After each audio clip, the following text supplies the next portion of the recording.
you basically know my routine. Yeah. You know, it's like 5:40. Yep, barn duties. Alarm hits. Yeah, we got things to do. Mm-hmm. And I looked at my phone to check the weather, and boom! Yep. 8 o'clock Saturday night, and here I was. Hurricane's coming. Right. Checking weather. Get it? Well, we actually had some. We did. Had some, thankfully, some Yeah. rain the other night. We need it. We're supposed to have some rain tomorrow. That would be good. We're still in severe drought conditions in central North Carolina. Mm-hmm. I was under the impression that because we hadn't heard anything really yesterday at any time, that we weren't going to be a Saturday start, but both series yesterday that could have produced Game 7s tomorrow opted out. And therefore, ABC sitting there with, man, we'd really like a hockey game on Saturday night. Yeah. Well, we have two teams that could play. Mm-hmm. So, quick, Philly, pack. Throw them out there. So, Yeah. Saturday night, 8 o'clock at Lenovo Center. Game 1, round 2, Hurricanes and Flyers meeting the playoffs for the first time ever in these two playoff histories. For Carolina, obviously, it's been 8 years in a row where the Hurricanes have been in the playoffs. This is their 8th consecutive year of winning at least one round. Now, I always think that the bubble hockey season where COVID stopped the year and then we sent everybody to Canada to play the playoffs. Half of it was in Edmonton. The rest of it was, Toronto. Then it was Edmonton. I always think that those years are kind of weird. So, I'm not taking nothing away from Tampa's championship. Nothing. But I think for the teams that didn't perform well or I just assume toss it out. Yeah, Carolina beat the Rangers in the qualifying round. It's not even a round. But they called it the qualifying round or first round. Then they lost to Boston in 5 in the second round.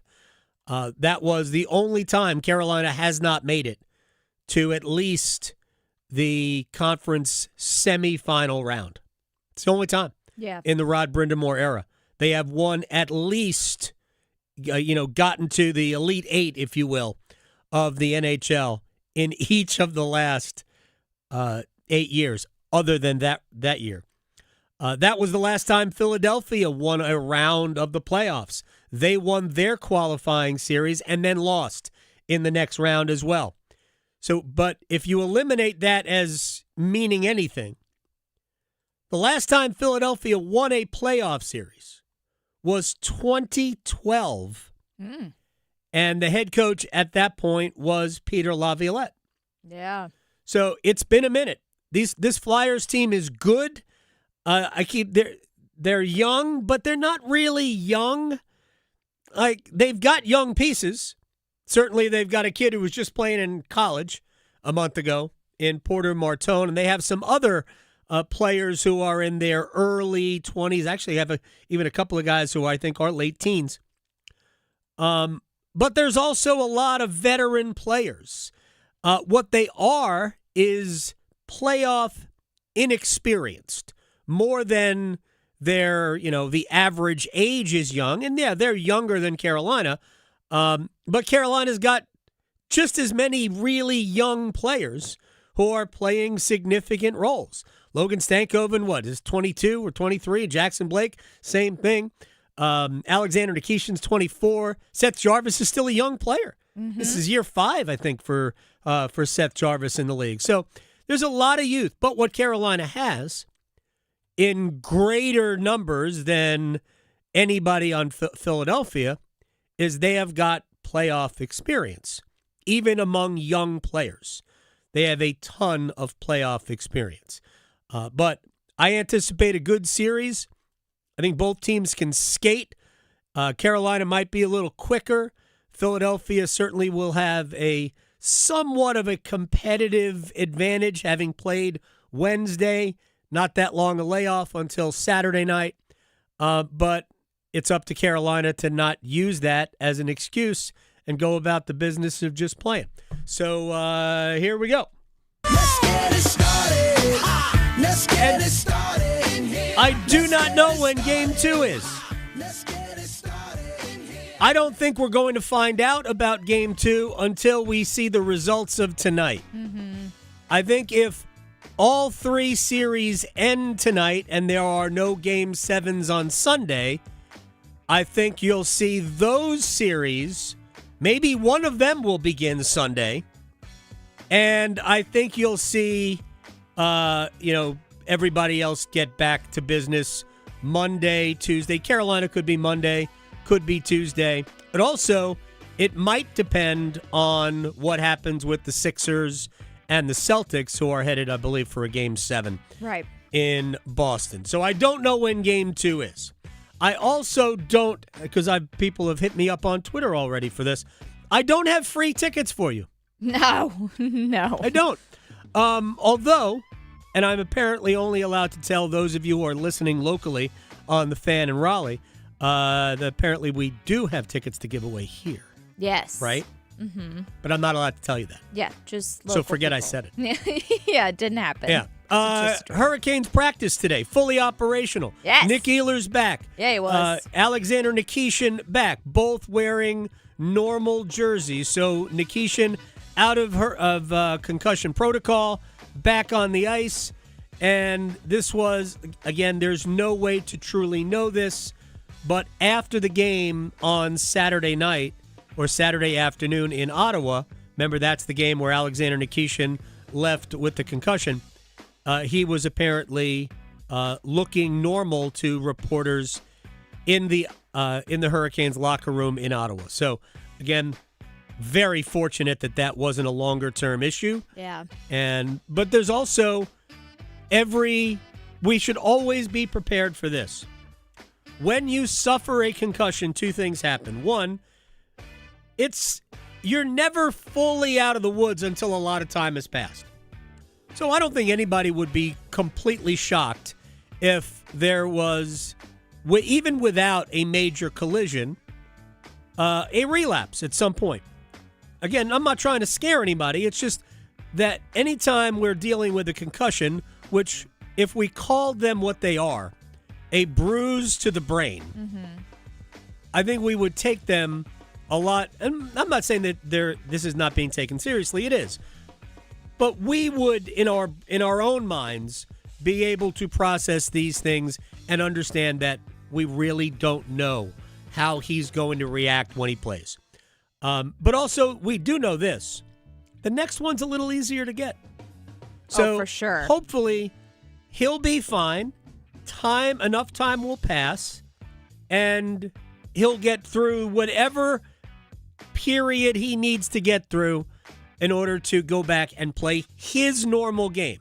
I hope that he can get back to that quickly, because he is obviously a difference-making player for Carolina. But it's good to know that Ehlers is back and Nikishin is back, and they will both play.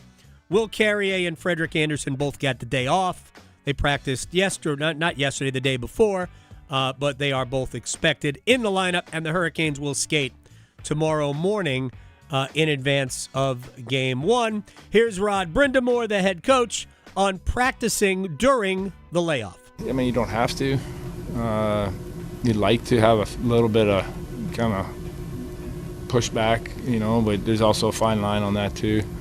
So it's a little bit of a guessing game on what's the best way to approach things. Do you back off all the way and get, really feeling really great, or do you worry about the edge coming off? So I guess you kind of try to play it somewhere in the middle.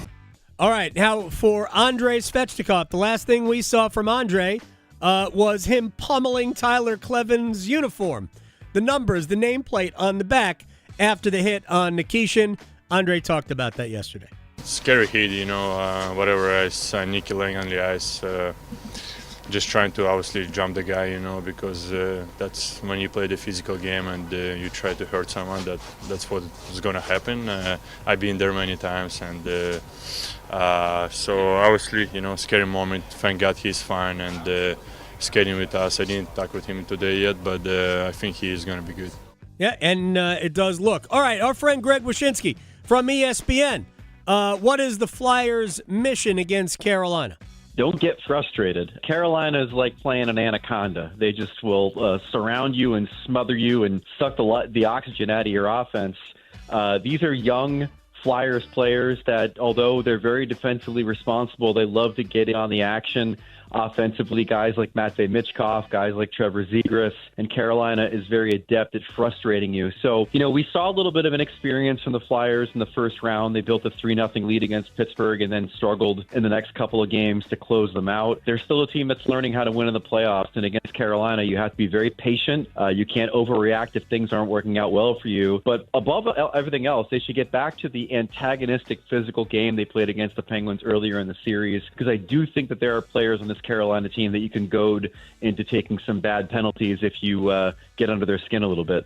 Yeah, I mean, that's Andrei Svechnikov. We'll see. Carolina played a pretty disciplined series against Ottawa. Yes, they were shorthanded 21 times. That won't work. Philadelphia doesn't have a good power play, but don't do that. No, so many 5-on-3s. Don't do definitely that. not do that. But I still think Carolina did a very good job of being disciplined. I thought they got the short end of a whistle, which is kind of weird considering Carolina controlled the series, and yet we're shorthanded 21 times. Regardless, Carolina, they play their game. They will be fine. All right, we saw the exit of the Edmonton Oilers and Dallas Stars last night. That was the last 2 years, that was the Western Conference Finals matchup. Seriously. Edmonton, Dallas, back-to-back years, both out in round one, done in 6 games.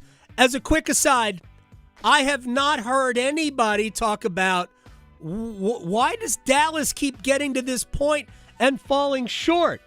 Nobody said that. No. And nobody should say it. But nobody has said it. I've heard it in other cases. Maybe it's because they wear green. Could be. If they wore red and black, could be. They're doomed. Could be. All right. Dallas got dumped by Minnesota and Quinn Hughes last night. Quinn Hughes was amazing last night. Factored in on all 3 goals before the 2 empty net goals by Matt Boldy. And now, Minnesota and Dallas were the second and third best teams in the West, having to meet in the first round. I kind of hate, this is where the system fails the league, where Dallas and Minnesota, yes, it was a great first round series. We're going to have, the sport in and of itself gives us great first round series. It should anyway. So I hate the fact that we had numbers 2 and 3 in that conference that had to meet in round 1. And now Minnesota gets their reward for beating the second best team is having to play the best team. And Greg Wyshynski talked about that series. I think Colorado's a juggernaut. Minnesota kudos to them, man. Like, this is the first time they've won a playoff series since 2015. Yeah, it's a lot of stars on both sides of the equation, but the problem, I think, for Minnesota in this series is their biggest weakness is up the middle. Their biggest weakness is at center, and Colorado goes 4 deep, including Nathan McKinnon, who could be one of the best hockey players in the world, not overall, not just at center. So I think it's a lineup problem, a matchup problem for Minnesota in this series. And above all else, I just think that Colorado is a cut above everybody in the league this year. They are. There's no question that Colorado is better than everybody. And I'm here to tell you that Minnesota is going to make that a series. Yeah, that'll be fun. It's going to be fast, too. Minnesota's no joke. No. I love Greg, but, man, I think that series is going deep. Yeah. I really, really do. Now, before the playoffs started, I picked Minnesota to beat Dallas and Colorado to beat Minnesota. So I do think Colorado will win the series.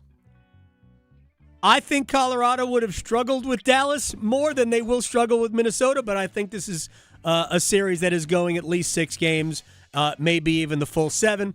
I think Dallas would have given Colorado a harder time. I thought that the Dallas did have some injury issues in the series. Miro Heiskanen was never fully healthy. They never had Rope Hintz as well.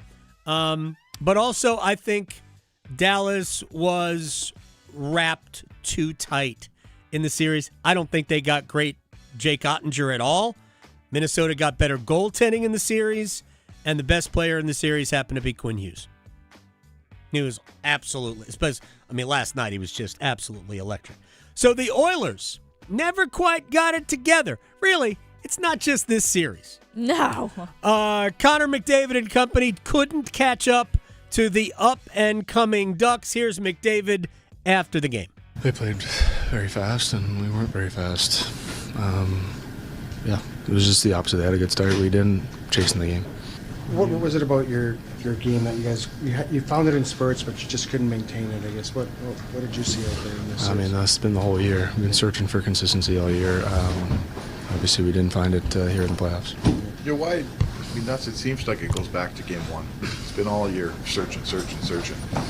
Any way to put your finger on how come it was so hard to find an overall game this season? That was tough. We were an average team all year. An average team with high expectations, you're going to be disappointed. We just never found it. An average team with high expectations, you are going to be disappointed. Perfectly summarized. Yeah, that's what the Canes go through. It's like, but not an average team. Oh no, they're not an average team. But their expectations are super high. Right, but that's what the expectations are from the outside for Edmonton. And McDavid told you the truth. We were an average team all year, and an average team that has high expectations. And again, internally you always have high expectations. Every team.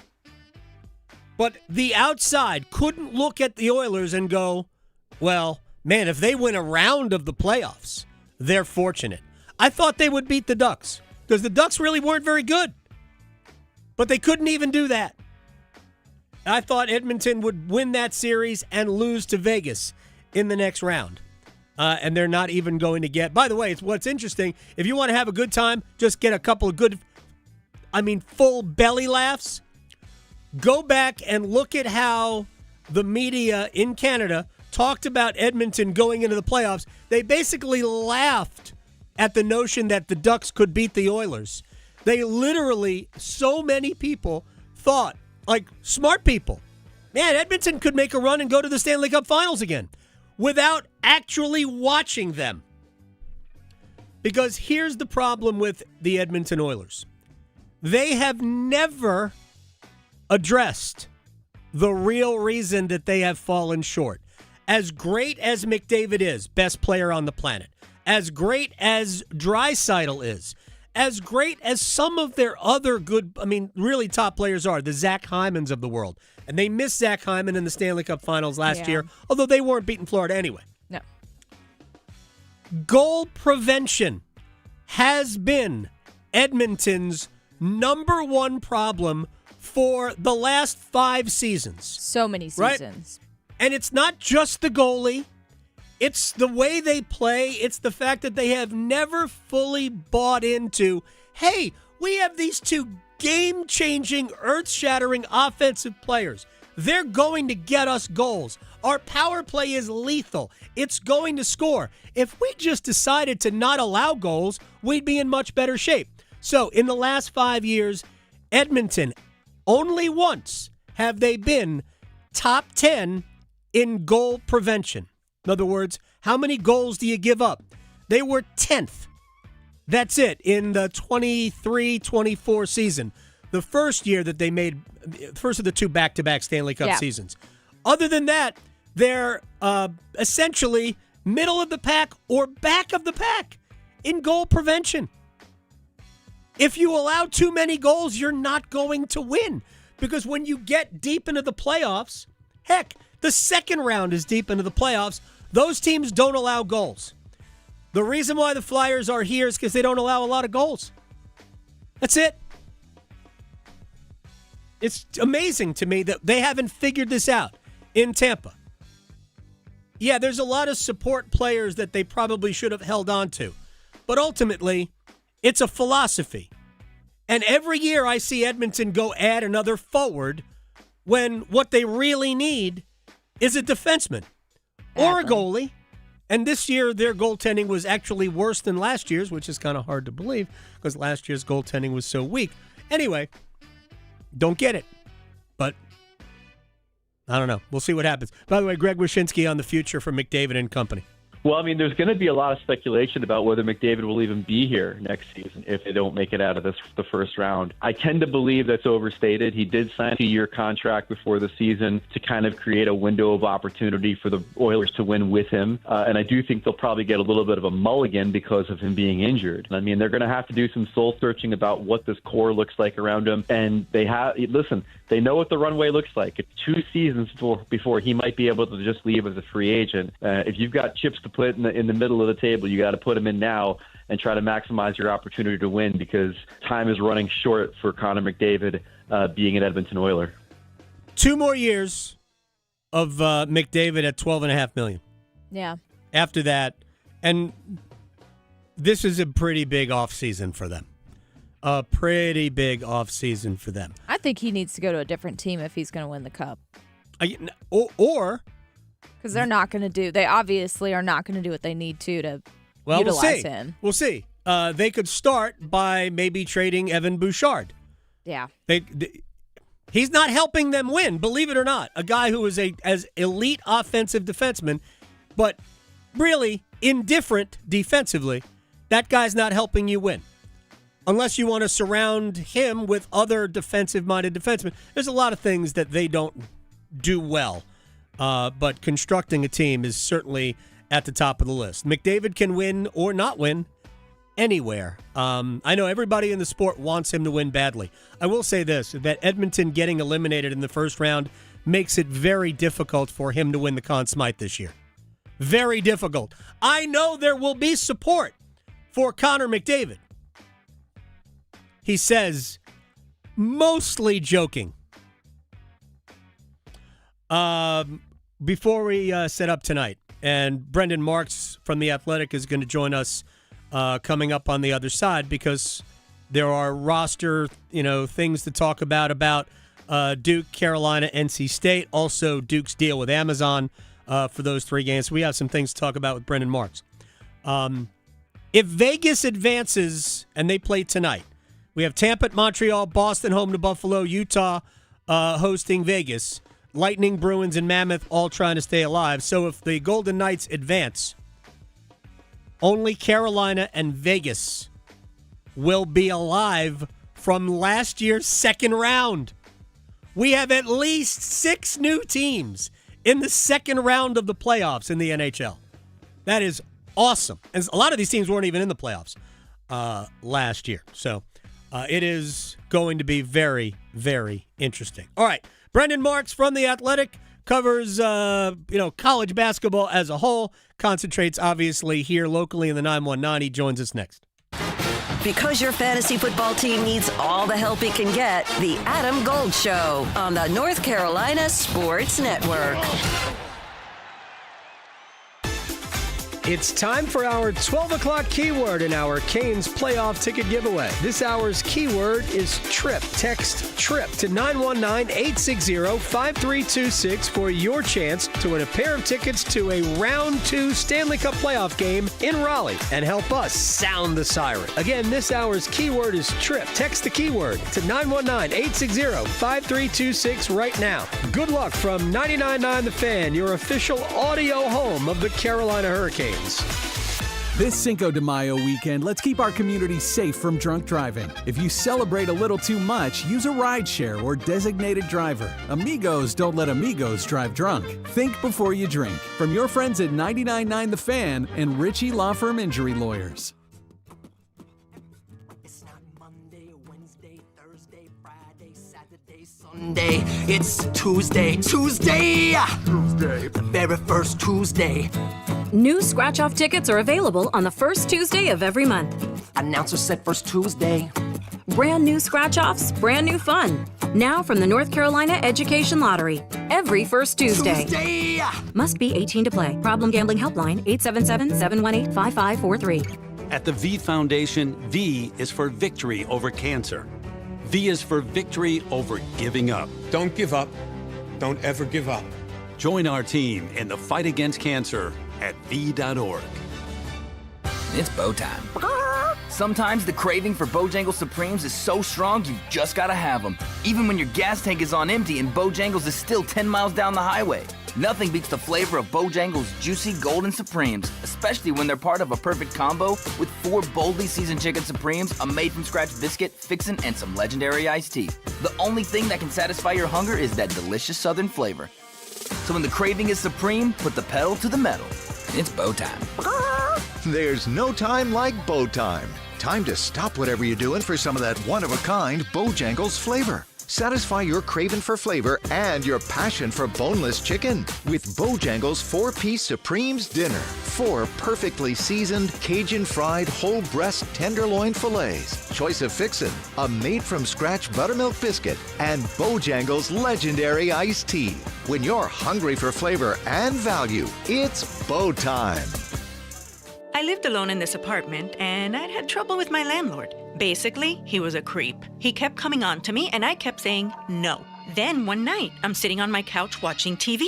My door, of course, is locked. But then I hear, it's my landlord letting himself in. Hey, get out. You can't keep coming in. What's wrong? I hear your refrigerator needs fixing, and I figure while I'm here, maybe you can do something for me. Out. Get out. I'm offering you a good deal. Out. And I'm reporting you. All right.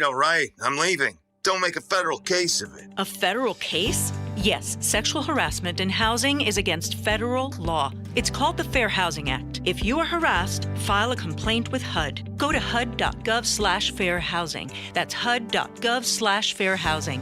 And if you fear for your safety, call 911. Fair housing. The law is on your side. A message from the U.S. Department of Housing and Urban Development in partnership with the National Fair Housing Alliance. Hey, Mom, now that I have an after-school job, I think I want to buy a drum kit. Okay, Rockstar. Let's look at your account. When kids start making money, Chase has easy-to-use tools and expert bankers to help them learn how to manage it. And next month, I'll buy the bass drum and the cymbals. Oh, and maybe some noise-canceling headphones for you. Aw, you've thought of everything. Help kids save, budget, and build financial independence, all with Chase. That's good for kids and good for parents. Visit your local Chase branch and get started. Account subject to approval. J.P. Morgan Chase Bank, N.A. member FDIC. This is Adam Gold. You know, soap attracts dirt, right? That's what soap does. It attracts dirt. Right now, Bill Belichick is soap. That's what he is. Yeah. He's soap.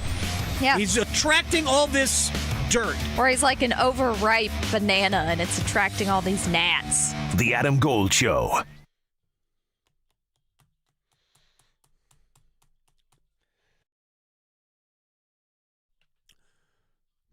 It's the Adam Gold Show. I'm Adam Gold. Victoria producing the program. Seems like we've been out of basketball mode for a while now, but there's a lot to talk about considering transfer portal and all sorts of other news like Duke going Amazon Prime on everything else.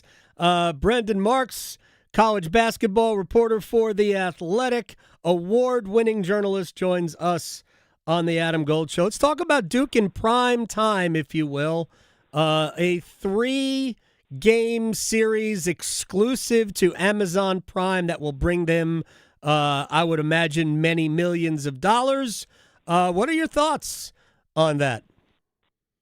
Yeah, I think there's a couple ways to look at it. Number one, it's Amazon Prime getting into the college basketball game. And we've seen Amazon continue to dabble in the NBA and NFL, getting into the college landscape is certainly interesting, especially given, some of the larger television trends at work. We're talking about tournament expansion and what that means for the NCAA tournament deal. We're talking about ESPN continuing looking at its programming. And so I think it's interesting in that respect. As for Duke, just kind of cements that the Blue Devils are, they're one of the most innovative programs in the country. It's been this way under Jon Scheyer for years. I mean, they are seemingly always ahead of the curve.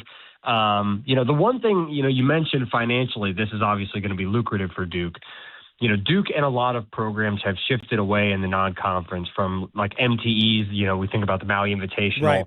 Financially, it just doesn't make sense for teams to really do those anymore. They end up spending a ton to actually go to those places, and they don't make as much as they could with one-off neutral site non-conference games. I mean, for programs of Duke's caliber, you should be expecting to make at least $1 million in net revenue from one of those games. And so, I would expect that combined with the Amazon effect here, you're probably talking about at least that much.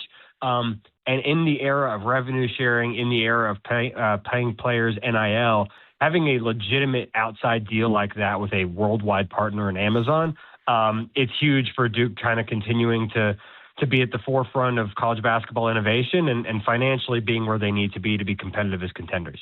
Brendan Marks from The Athletic is joining us here on the Adam Gold Show at Brendan R. Marks on Twitter. I know you didn't mean to, but you were actually right about Amazon and the NHL because they have a Monday night package in Canada. You know, Amazon is global. I have no idea where this is going to be shown. It could be shown all over the world. Duke is a global basketball brand now. I talked about this yesterday. They're the Yankees. They're Notre Dame football, maybe more so, 50 years ago. Notre Dame football more so than today. They're the number one brand in college basketball. Television ratings bear that out every year. The number one game, which, we're talking about obviously regular season, not in the NCAA tournament, but it's usually Duke Carolina. But you can find probably 4 of the top 10 games every year are Duke games. Yeah, and on top of that, the one last thing to your point about it being truly global, this is not going to hurt Duke's international recruiting, right? And No. Jon Scheyer under Duke, they obviously land one of the most talented international players yesterday, and I'm going to butcher his name, but Joaquim Bucci. He's a 7-footer. He's so young. He doesn't turn 17 until later in May. He's not going to be eligible for the draft next year, so he's at minimum a 2-year college player. Obviously, they've already got Dame Sarr. They've had Kaman Malawach. They've had Tyrese Proctor. Jon Scheyer and co have proven they want to go international, and so having a deal like this that continues to spread that brand. To your point, I don't think that is an accident in this either. No, not at all. So let me just fold this into Duke's roster because we knew that there would be a lot of exits. I think a lot of us were surprised that Nick Humenia became one of the exits. I think he's going to be a wonderful player. I mean, a dynamite player. I loved Humenia last year, even though he did not play a ton. But how do you assess the way Duke has, I'll use air quotes here, bounced back from that?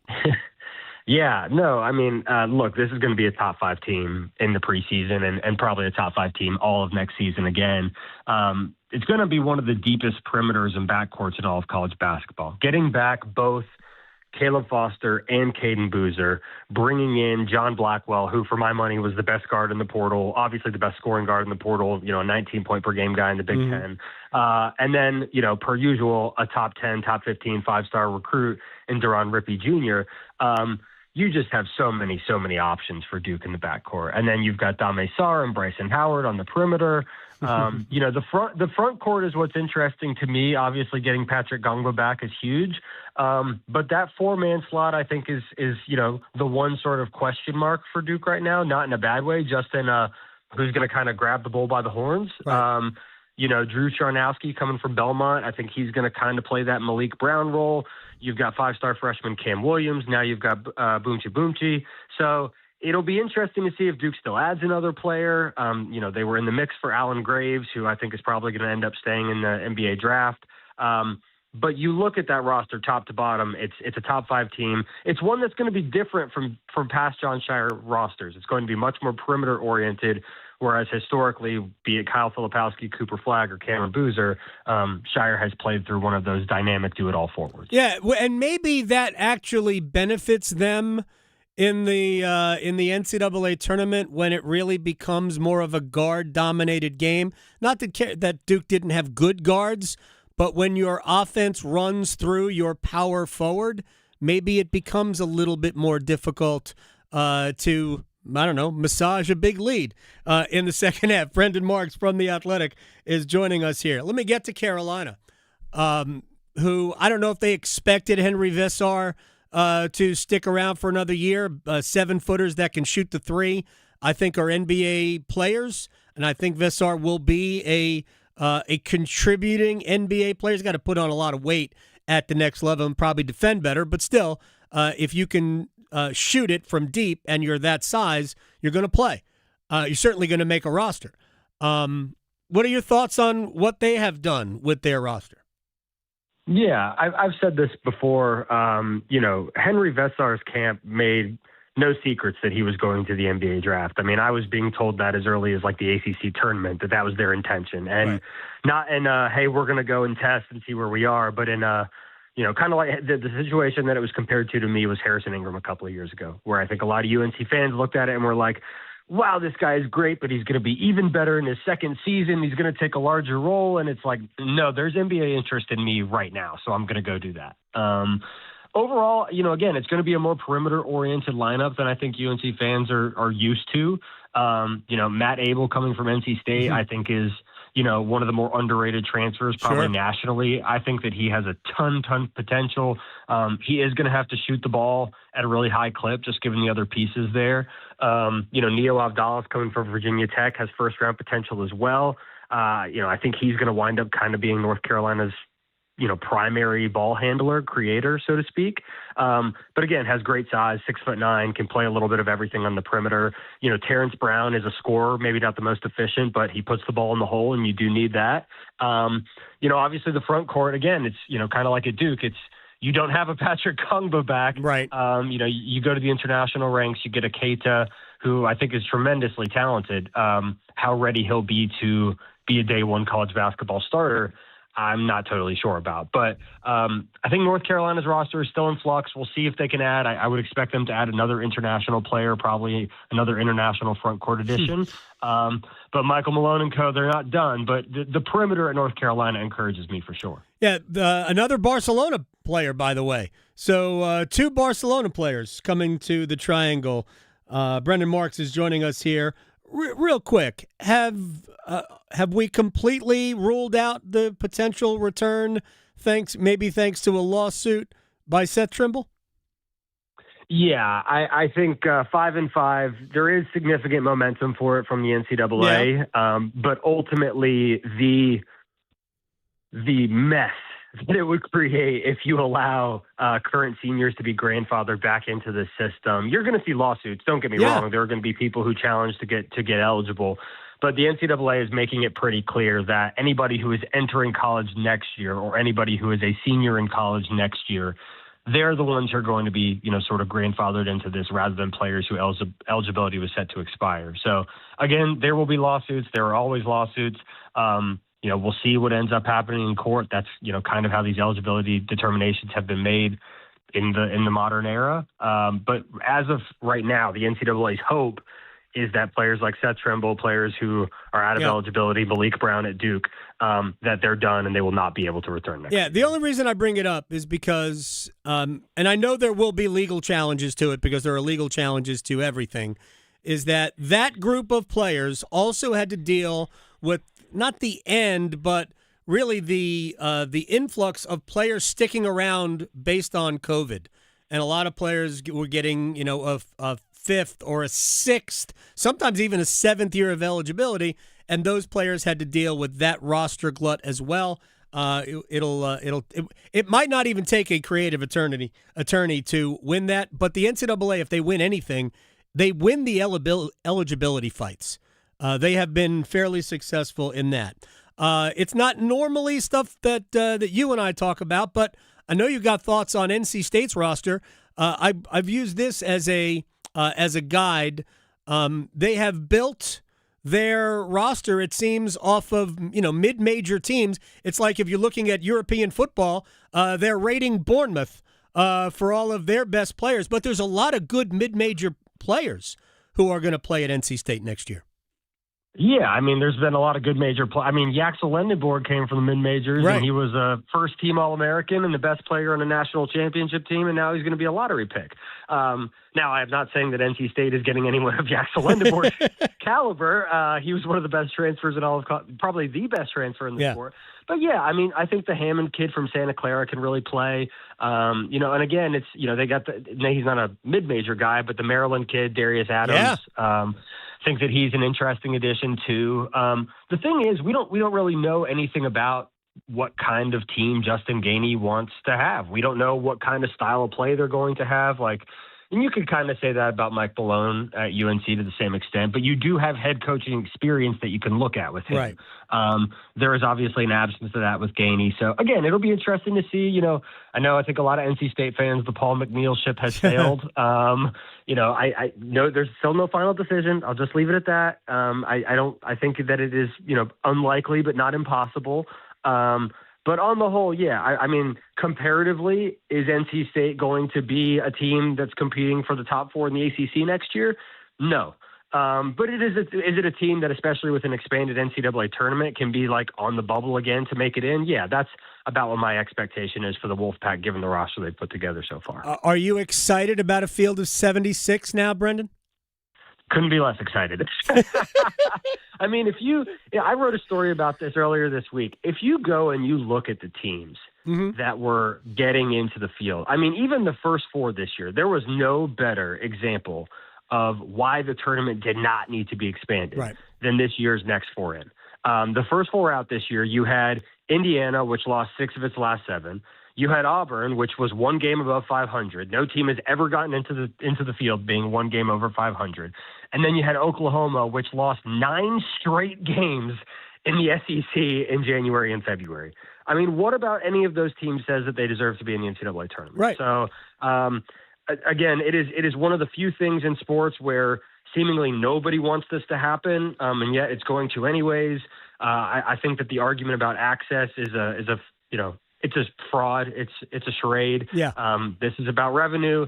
This is about, major conference teams who are trying to deal with their coaches, trying to deal with their presidents, and now they are going to assuage them by, not ruining, but watering down one of the best, in my opinion, the best postseasons in all of sports. Yeah, that's the thing. Nobody wants it. Fans don't want it. The networks don't want it.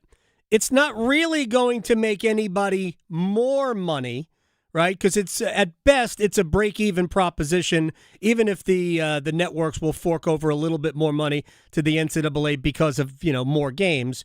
And who knows? Maybe they sell first 4. We've already talked about Amazon. Maybe Amazon buys the first 4. Although, how will we ever know what's coming up on True TV without the? I mean, I need to know when is the next Impractical Jokers episode coming up on True TV.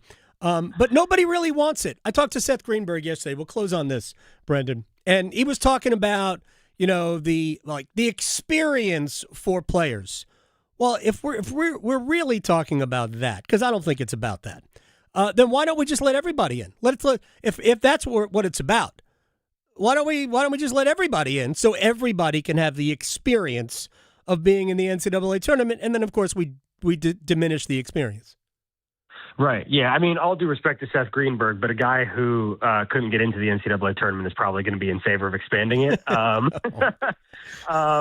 But at a completely different point, I will say the only way that I think this actually becomes a win, and I do think that it can become a win, I'm not saying it's going to be, but it can be, is if, we're talking about these 8 extra teams that are going to be getting in. If we are actually committed to rewarding some of these high-quality mid-major teams, think about how hard it is to make the NCAA tournament as a mid-major team. Like Belmont, for example, this year. Belmont won 26 games. Their head coach got poached by K-State. They've had players get poached by Duke and Nebraska and all sorts. They were one of the best mid-major teams in all of the sport last year. They did not make the NCAA tournament. In this new field, they would have made the dance. They would have been in that next 8 that gets the bump.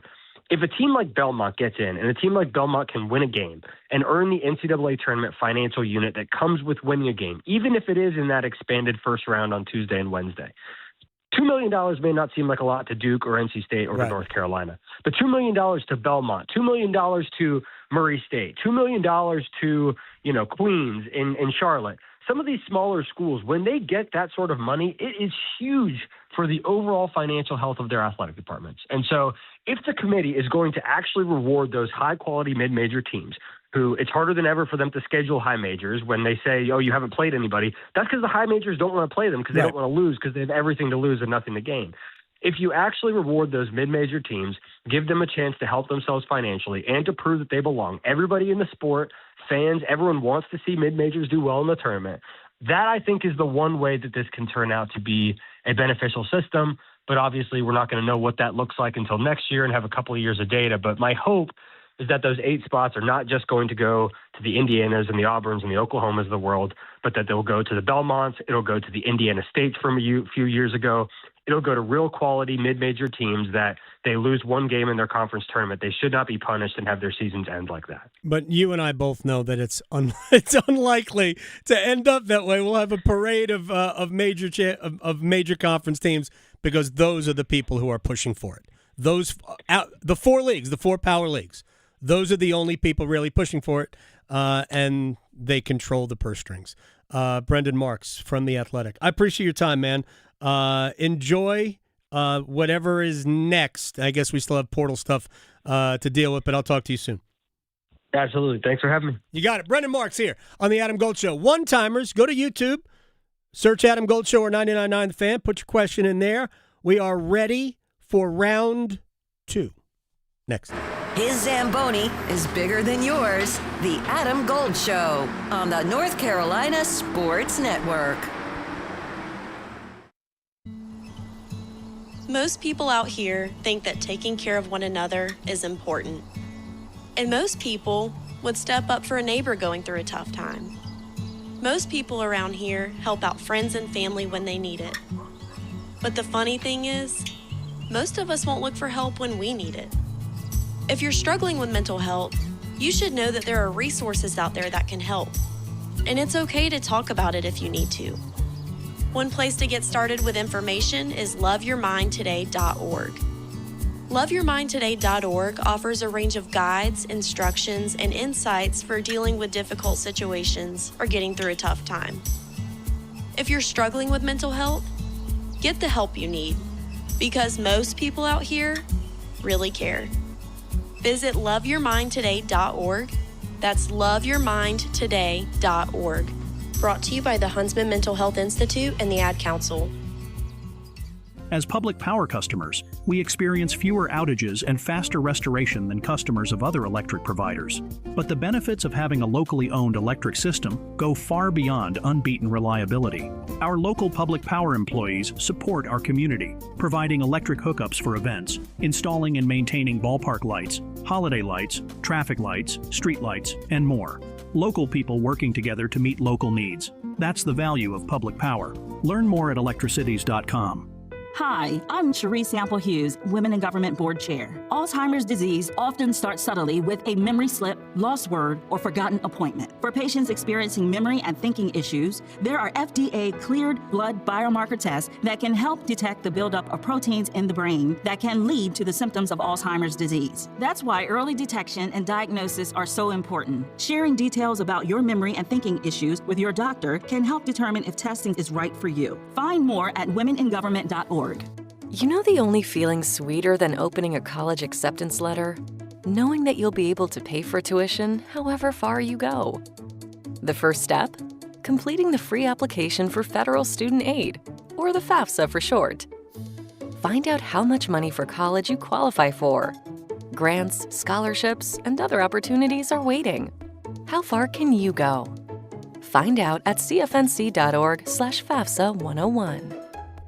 Are you struggling with your Medicare drug costs? The NC Department of Insurance SHIP program may be able to help. The Extra Help and Medicare Savings programs are available for those who qualify, but you have to apply. Contact SHIP today to see if you qualify. Visit ncshiip.com or call toll-free at 855-408-1212. SHIP provides free, unbiased help in all 100 counties. Project supported by grants from the Administration for Community Living. Contents do not necessarily represent official views of, nor an endorsement by ACL, HHS, or the U.S. government.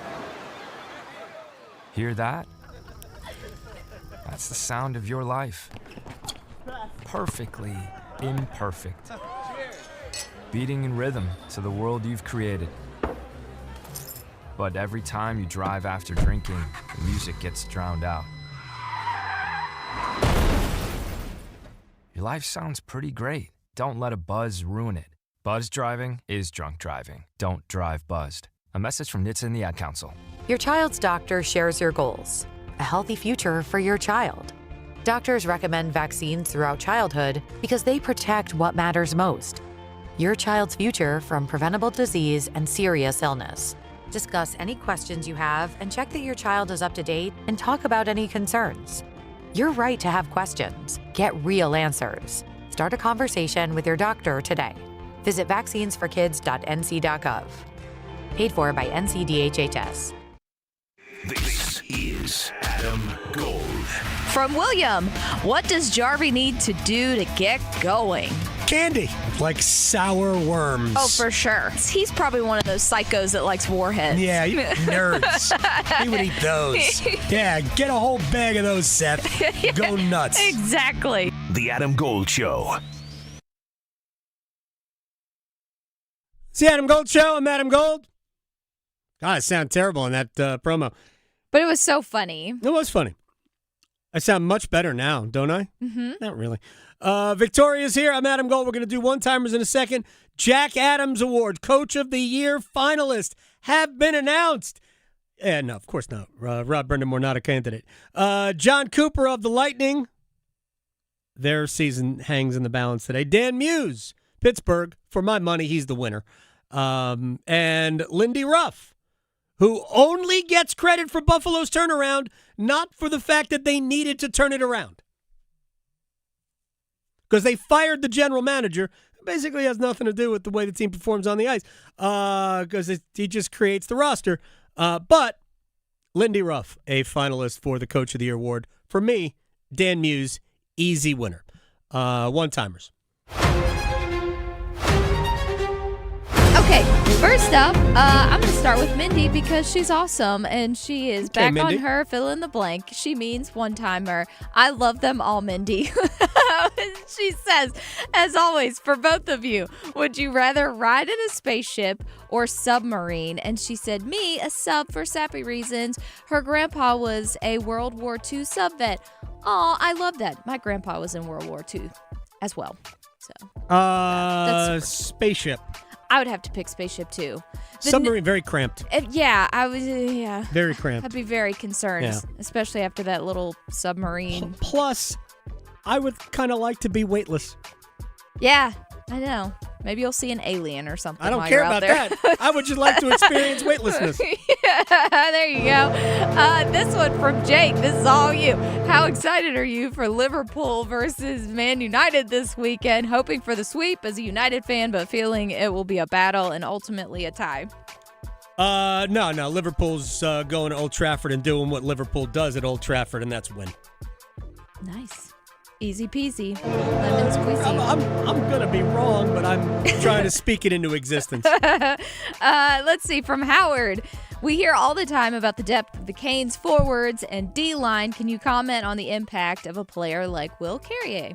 Oh, my gosh. He's been amazing all year. He's one of those players that impacts winning. Here's the way I look at it. In a boxing match, the body blows ultimately soften your opponent up. Will Carrier, he is the body blows of Carolina's team. He definitely softens them up. Asheville to Wilmington, Boone to Durham, the Adam Gold Show on the North Carolina Sports Network.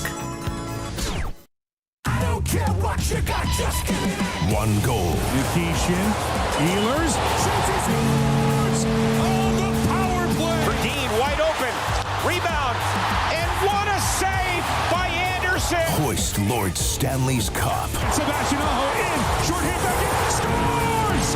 Oh, talk to me, shorty! Carolina! The Triangle's official home for the Carolina Hurricanes. 99.9 The Fan, the Triangle Sports leader. Hey hockey fans, it's Trip Tracy. If you're ready to upgrade your outdoor living space, look no further than TimberTech Decking and Railing. TimberTech is the #1 premium composite decking brand, and it's tough enough to handle anything. It looks just like real wood, but without the costly maintenance of a wood deck. It won't rot, warp, splinter, or peel, ever, and it's backed by industry-leading warranties so your deck will last year after year. Connect with a local contractor or order free samples at TimberTech.com to see the TimberTech difference for yourself. TimberTech, everything wood should be. This is the sound of Claire, cooking dinner at home. And that's the sound of a fraud alert from Wells Fargo, flagging a charge for a pricey restaurant in Paris. Considering Claire isn't in Paris right now, That seemed odd to the bank and to Claire. 2 taps later, Claire says nope to the charge, and Wells Fargo is on the case. However you make money work, Wells Fargo can work with that. Wells Fargo Bank, N.A., member FDIC. Dear hero, whoever you are, you save lives. I live with sickle cell and the pain and the issues that come along with sickle cell every day. I've had lots and lots of blood transfusions over my lifetime, probably in the hundreds. Blood helps me to be able to live. My final tour was in Afghanistan in 2008. I was hit June 3rd. The next thing I remember, I woke up in Germany. The doctor came in and said, we're going to amputate your leg. I had to get a lot of blood transfusion to stay alive. Because of you, I'm allowed to see my son grow up. Because of you, I got a second chance at life. Giving equals living. Give blood. Replenish the supply. Make an appointment to give today by visiting hhs.gov/giveblood. This message is brought to you by the U.S. Department of Health and Human Services.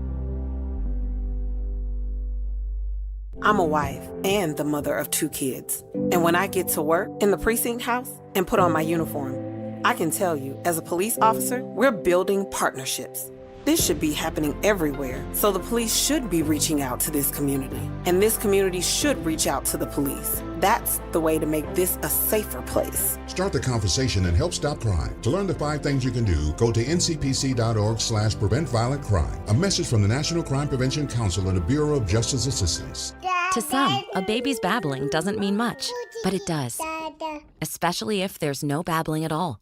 Little to no babbling by 12 months or later is just one of the possible signs of autism in children. Learn more at autismspeaks.org. Brought to you by Autism Speaks and the Ad Council. Tired of hearing scary radio ads about the IRS? Tax Relief Advocates is different.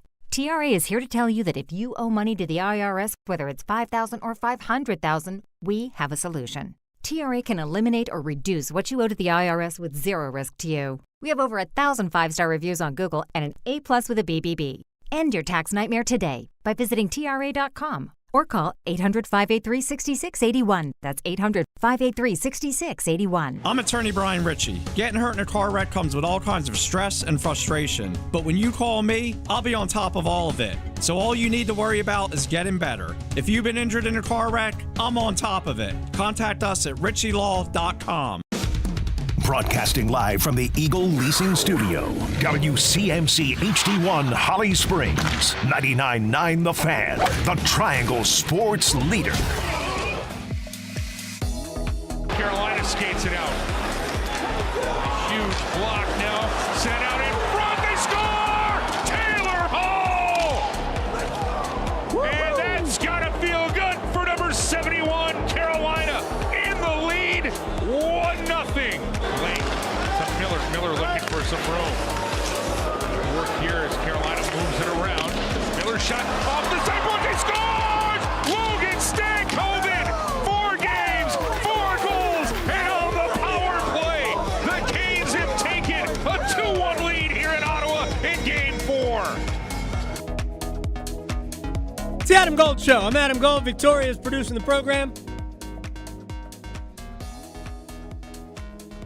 Game 1, round 2, tomorrow night at Lenovo Center. By the way, it's a busy month. We have a lot of things coming up here. The plan, is to have a lot of hockey in the month of May. That's the first part of the plan. A lot of hockey in the month of May. We still don't know the rest of the schedule, by the way. And then at the end of the month, trickling into the beginning of the next month, the soccer tournament will be here again, which is just an incredibly festive event built around soccer, 7-on-7. It's just a blast. We're going to talk to Jon Mugar here in a couple of minutes. He is the man behind TST. I'm going to see if we can't get Chris Paul to play. He said last year that if he wasn't playing in the NBA, he would play. Mm-hmm. And last I checked, I think Chris Paul's not playing in the NBA, but I don't know if he's committed at this point. Maybe he won't. Who knows? But Chris Paul is obviously an investor. We'll talk to Jon in a couple minutes. Anyway, here's why we don't know the rest of the schedule for Carolina in this round. Because the only reason why Carolina is playing tomorrow is because ABC's got a window at 8 o'clock that they were ready to show a hockey game, and there were no hockey games to show because of the outcomes of the two games last night, because Minnesota eliminated Dallas in Game 6 in Minnesota, and because Anaheim eliminated Edmonton in Game 6 in Anaheim. There were no Game 7s scheduled for Saturday night. There were no games scheduled for Saturday night. So, Philly's done. Hurricanes are done. They were getting ready to meet. Boom. Game 7. I guess theoretically they could have had Minnesota show up in Denver. But my guess is, based on what happens tonight, those teams might get an email about a Game 1 on Sunday. So, and right now, until we know what the schedule is going to be for Sunday, I don't think Carolina will hear about the balance, at least the first 3 games of their series with the Flyers. Further complicating matters, Flyers and 76ers share a building in Philadelphia, and as of right now, with the Sixers getting ready to play Game 7 against Boston in Boston, if they were to win that game, although I don't think they will, but if they were, now you're also dealing with a basketball team that needs the arena as well. They will not have, just like Philadelphia, does not have home court advantage, home ice advantage. The Sixers won't have home court advantage in the next round. I don't think so. Maybe they will. I'm trying to remember how the bracket falls. I think Boston was the 2 seed. No, because the Knicks advanced. Boy, did they.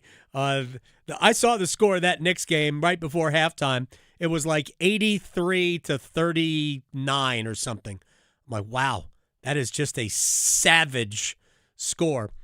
Anyway, because we don't know what the status is of the Sixers and the playoffs, that further complicates matters. But, of course, the most important thing is Carolina. They'll host Game 1 tomorrow night. Game 2 will either be Monday or Tuesday, is my guess. And if Carolina starts their series, and let's just say we have 3 Game 7s on Sunday, that means no other Round 2 series will start until Monday. I could see them then stretching out, giving maybe 2 days off in between Games 1 and 2. They're going to have to slow Carolina's series down. So I don't think we're going to see we might end up having multiple times where we've got 2 days off, maybe even like 3 of those, just to get it back in line with the other series. But it all depends on what happens tonight. We have 3 Game 6s, and anytime you have a Game 6, it's an elimination game for somebody. And in hockey, in overtime, we essentially have an Elam ending for every hockey game as we get to overtime, just like every single game of the soccer tournament, which is coming up starting at the end of the month at WakeMed Soccer Park in Cary. It just keeps getting bigger and bigger and bigger. We have Landon Donovan here. Jon Mugar, who is the man behind the soccer tournament, joins us on the Adam Gold Show. Sir, last year, Chris Paul told me if he was retired from the NBA that he would play. Is he going to play? That's a great question to lead off with. If he told you that, I am going to have to hold him to that. I could pull up the audio for that. I could text it to you and you can send it to him. But I don't know. We actually have had 2 teams reach out to him to try to get him on the roster. And I am about an hour off of a conversation with him where he's saying he has to get into shape for some unknown reason. So I'm not shutting it down. That would be now. Is one of the teams Chad Ochocinco's team? For him, maybe. Yeah. Maybe. All right. Yeah. Landon Donovan is coming. I want to talk to Landon Donovan about a lot of things that have obviously about TST, but I have some other things to talk to Landon Donovan about. I hope to get catch up with him when he comes to town. But how big is this to have a star, an American star of that magnitude. Yeah, especially in a nice World Cup year. It's awesome. I mean, we have a great track record with Carly Lloyd and Hope Solo and all these legends coming, and Heather O'Reilly coming back to compete at a high level again. And I think that's really what TST has proven. Is it's great to see them back out there, but it's even better to see them competing for real stakes. And to see Landon come back and do that, it's awesome. It will be absolutely tremendous. I remember being there. I think it was last year, and I was sitting there watching Sergio Aguero score goals, and I'm thinking, how lucky are we to be able to watch these guys at even at their age? They're done playing at that level, but this is still a very high level of soccer, and they are still succeeding. It is just awesome to be able to see players like that still perform. It is, and Sergio Aguero is a great example because he came in 2 years ago and he didn't know what to expect, and he brought a team with him, and I think they went 0-3 that first year, and he came back the second year. I think he dropped 20 pounds, and he looked incredible last year, and he was scoring goals. He looked dominant, and that's exactly what we want this product to be. And that's the true competitor loves that. It's not a cakewalk. It's not an exhibition. It's a real competition, and they're not, to his credit and all these people's credit, they're not afraid of getting out there with people who maybe no one's ever heard of before who really want to take a run at the prize. Jon Mugar is joining us here on the Adam Gold Show. Three competitions. You have the men's competition, the women's competition, and a mix, the co-ed competition as well. I know Wrexham is in that. By the way, the group in that one has Wrexham, the team Landon Donovan is playing with, and Hope Solo's got two teams. Yep, she's got her franchise Solo FC, so they're entering a women's team and then a team in the mixed bracket as well. And that is just awesome. Talk to me about these the three levels of competition. It really means that it's it's nonstop anyway, but it's nonstop for like 5 days from day one. It is, and it's 159 games over the course of those 6 days, and with our end of game rules, that every game ends on a goal, and those are moments when everyone's running across the field, tackling one another, and they're just incredible high energy moments. So to have 159 of those incredible moments over 6 days is really great. But the mixed competition, this will be a debut for the event. No one's ever done this before, where they're line shifting in and out between men and women. And in target score time, they alternate who's playing, men and women. So it's going to be a really interesting look at a new format. All right, now I know there are other events in and around this. And last time we talked about the youth tournament, which my son is part of. Again, hasn't been kicked out of it yet. We've talked about that, and you and I'll give you the full lowdown on what happened last year. But you've got a home run derby scheduled at early in this event. Explain what home run derby is. Yeah, home run derby for soccer. It's essentially taking the Major League Baseball home run derby model, and we partnered with USA Baseball on this. Same exact model, except instead of a pitcher, you have a kicker, and instead of somebody wielding a bat, you just have somebody kicking the ball. So we have almost like a baseball field set up. It's a narrower angle, and whoever can kick the most home runs in that 60-second period moves on to the next round and then competes for the championship. So we have Carly competing in that event, Carly Lloyd, and we have Hope Solo in that event. It's going to be an awesome field, and no one knows what to expect. It's going to be complete anarchy. and Carly, there was a time where I thought she was going to try and become a kicker in the NFL.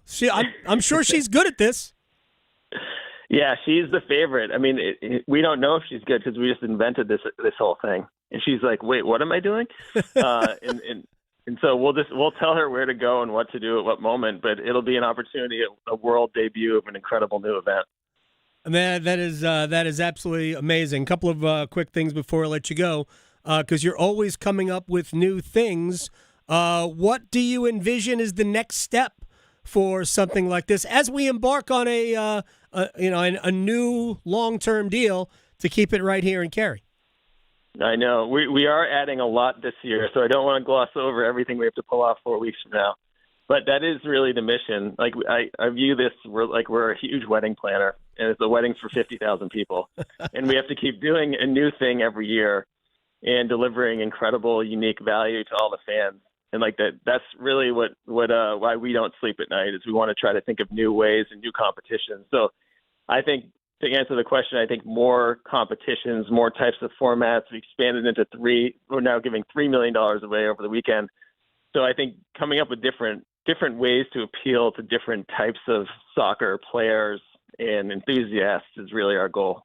Is it more competitive now just to get in to something like this?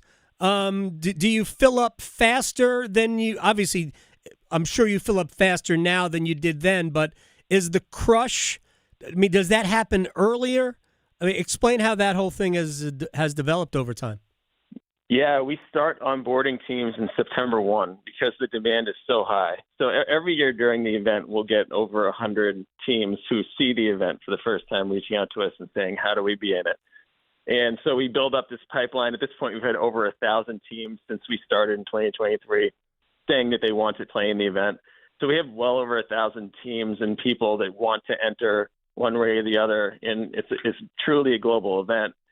So a lot of people are getting visas throughout the rest of the year, and everybody is talking about travel arrangements. And we've just in the past week, we've had 4 teams from Brazil wanting to get in, but they're too late. So and now we're already talking 2027 with so many teams. The demand is extraordinary. It's just unbelievable. I mean, you've got, obviously, there's a lot of brand names. Club America is going to be here. Villarreal, West Ham is here. And some of the teams that we are familiar with over the last several years, and some of the teams that I think are just absolutely amazing to watch. La Bombonera, I know, was awesome last year. So it's so much fun. And when you get to town, you and I will have the conversation about the youth tournament, which my son is going to try to be part of a winning side again, and without getting kicked out, without getting disqualified. I love that. We have our eye on him. That's great. All right, thank you, but man. Will anyone be able to beat U.S. women? That's the big question for this year, because they are our dynasty women's repeat champion. That is, well, they're good. They have a lot of, I mean, Heather O'Reilly still wants to win, and that's all you need to know. Yeah. That's right. she wants to win. All right, John, I appreciate your time, man. I'll talk to you very soon. All right, thanks, Adam. You got it. Jon Mugar here. The soccer tournament, TST, coming to Wake Med Soccer Park in Cary. Again, I keep saying it. It's such an incredible event. If I'm not otherwise tied up, which, frankly, I think I'm going to be, we're going to spend a lot of time out there. But we hope to be playing a lot of hockey between now. We're going to talk to Mike Rupp from NHL Network in just a little bit, maybe about 10 minutes from now, get his take on the series between the Hurricanes and the Philadelphia Flyers. So just to kind of go back to where we started today, if you watched hockey last night, you went to bed. Let's say you went to bed after Dallas failed to advance past Minnesota, which I did. I saw that Anaheim had taken a 2-1 lead. Mm-hmm. I saw that the Oilers had gotten one back, and then I saw Anaheim, boom, right after that. Yeah. Go up 3-1. I'm like, all right, time. Edmonton's done. Yeah. Don't have to worry about that. This is over. So, but I went to bed. I honestly figured that when we had not heard yesterday that we were going to have a game on Saturday, that, oh, man, there's not enough time to pull that off. So Sunday, more likely Monday to start. Well, as I woke up, the National Hockey League had left me a message. Game 1, Saturday night. And the reason is ABC needs a game. ABC wanted to show a hockey game Saturday night at 8 o'clock, and they had no other options. Hey, look, we've got this team and this team. They're ready to play. There you go. And I'm glad we're playing Saturday, even though at some point we're going to have to stretch this series out, because Carolina's going to get at least a day, and maybe more than a day, head start on any other series. We still have 3 series that haven't ended. Everybody else is done, but we have 3 games tonight. They could all be playing Game 7s on Sunday. And if that's the case, I don't think we're going to have another series start on Sunday. I don't think we're going to have a game one, which means that the next game one will be Monday. I think it's probably more likely that Carolina would go game two on Tuesday. But I don't know. I'm just sort of speculating. I'm just guessing at this point. So there was a question earlier, and for people who do not know, Hurricanes practice today. Everybody available. Will Carrier had a day off. No big deal. He will be in the lineup tomorrow night when the Flyers come to town. And Frederik Andersen had the day off. He will start for the Hurricanes in game one. So we had this question before, who will start game one? I don't even understand why that's a question, because if we watch Frederik Andersen in games 1 through 4 against Ottawa, we realized that Andersen was going to start after 7 days off. He was going to start game one. But now Freddie's got to do it again. He only played against Philadelphia once. He played in the second game of the season. That was it. That was the only time Andersen played against the Flyers. The next two times Carolina played, it was Pyotr Kochetkov and Brandon Bussey back-to-back. That might have been the last Kochetkov start, if I'm thinking about it. And then the last game of the season, or the second to last game of the season, game 81, it was Bussey again. So he played against Philadelphia twice, Kochetkov once, Andersen the first game. My opinion, and we'll talk about this with Mike Ruff, I'll be interested to see what he thinks about this. I don't think the 4 games that Carolina played against Philadelphia matter at all in this. I don't care what happened. First of all, the first game was the second game of the season. Anything that happened in game 2 has no bearing at all on now game 82 plus 87. No bearing at all. Yeah, maybe mid-December might, but no, it's still too long ago. And by the time we got to game 81, Hurricanes knew what they were doing. Going to win the division, win the conference, or had already won the division and were about to win the conference. And Philadelphia was playing. They needed to win. They needed to get 2 points in order to clinch a playoff spot. And the Hurricanes didn't dress 7 players. It's 7 regulars sitting out of lineup. So there was really nothing to read into that game. I do think it's interesting that the two teams played 4 times and every game went to overtime. But again, I don't think that has any bearing on anything.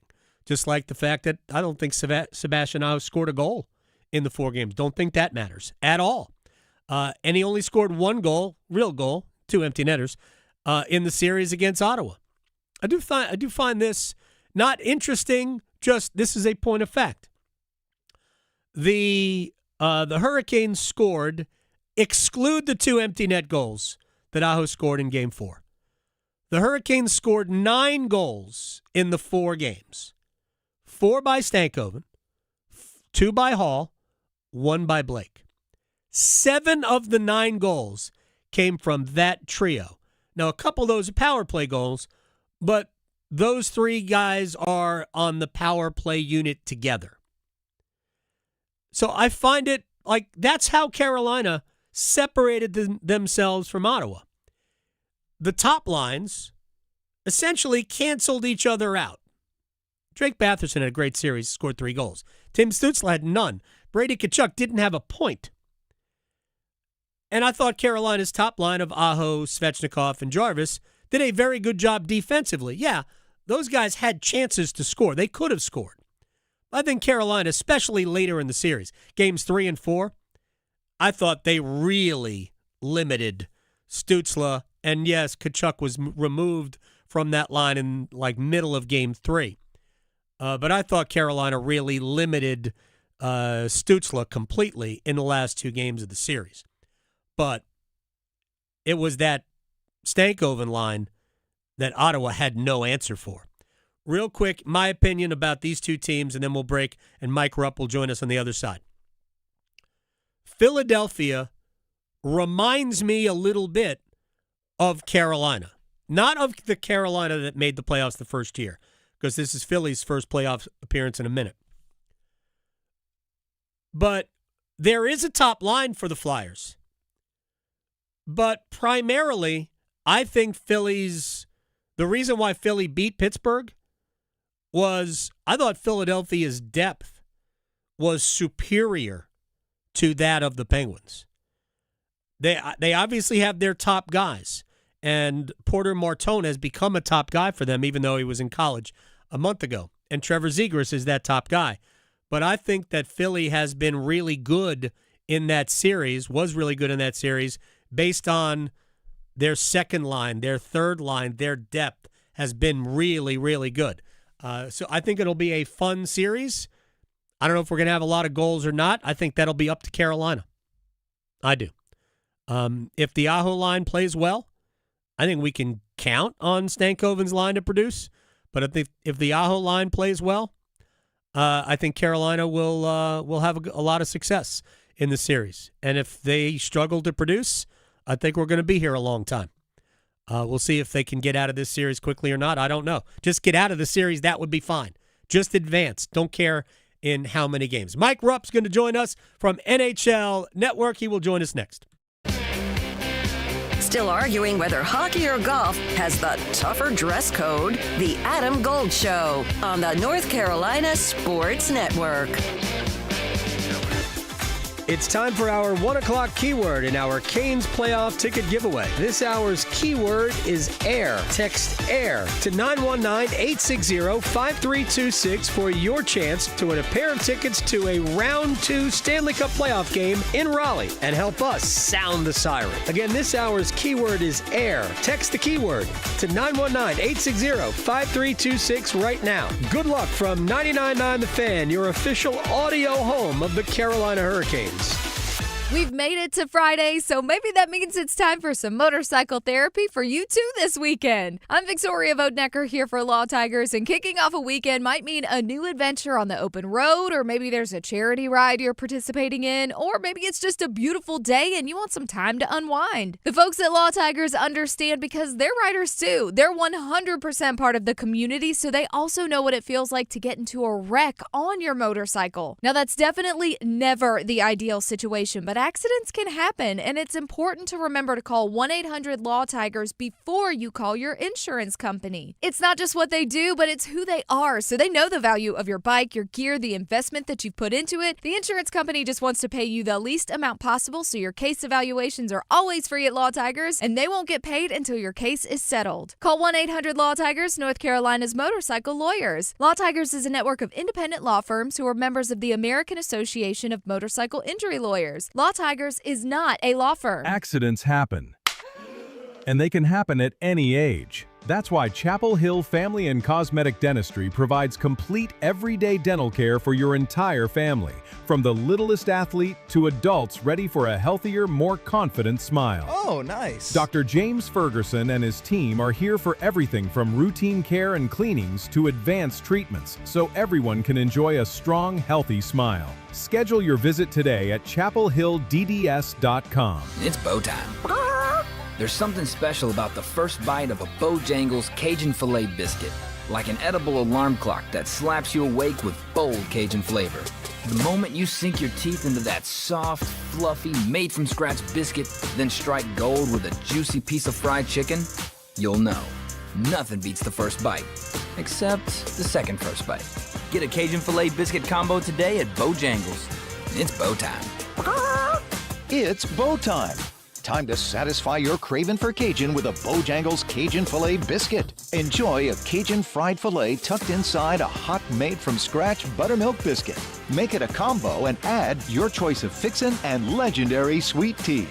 And remember, Bojangles Cajun Filet biscuits are served all day, every day.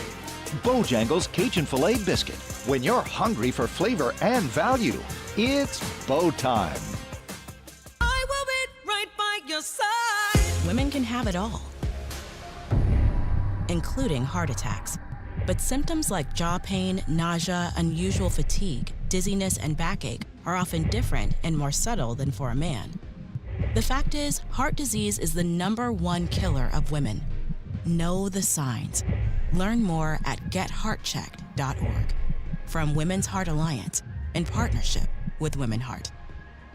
Hey, Mom, now that I have an after-school job, I think I want to buy a drum kit. Okay, rock star. Let's look at your account. When kids start making money, Chase has easy-to-use tools and expert bankers to help them learn how to manage it.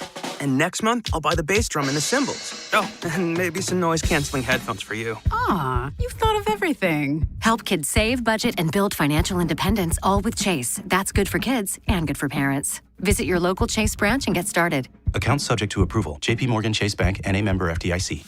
One Adam. Gold. One Adam. Gold. Turtle cake? Like, what do we... What? Isn't that an ice cream? What? Where's the confetti cake? Because, hello, confetti cake, delicious. With the little, I don't even know if it's real, but the little dots in the icing, like... None of these are real. What kind of fake thing that is, but it's delicious. It's my childhood. Like, that wasn't in the top 10. His opinion's invalid to me. The Adam Gold Show.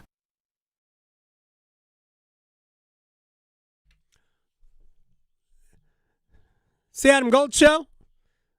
I am Adam Gold. We know that the two top seeds have advanced in the NHL playoffs, Stanley Cup playoffs. Colorado, a minus 225 in their series over Minnesota. Minnesota's third best team in the West. I think actually the fourth best record. They have fourth best record in the NHL. Carolina's second best team in the NHL behind only Colorado.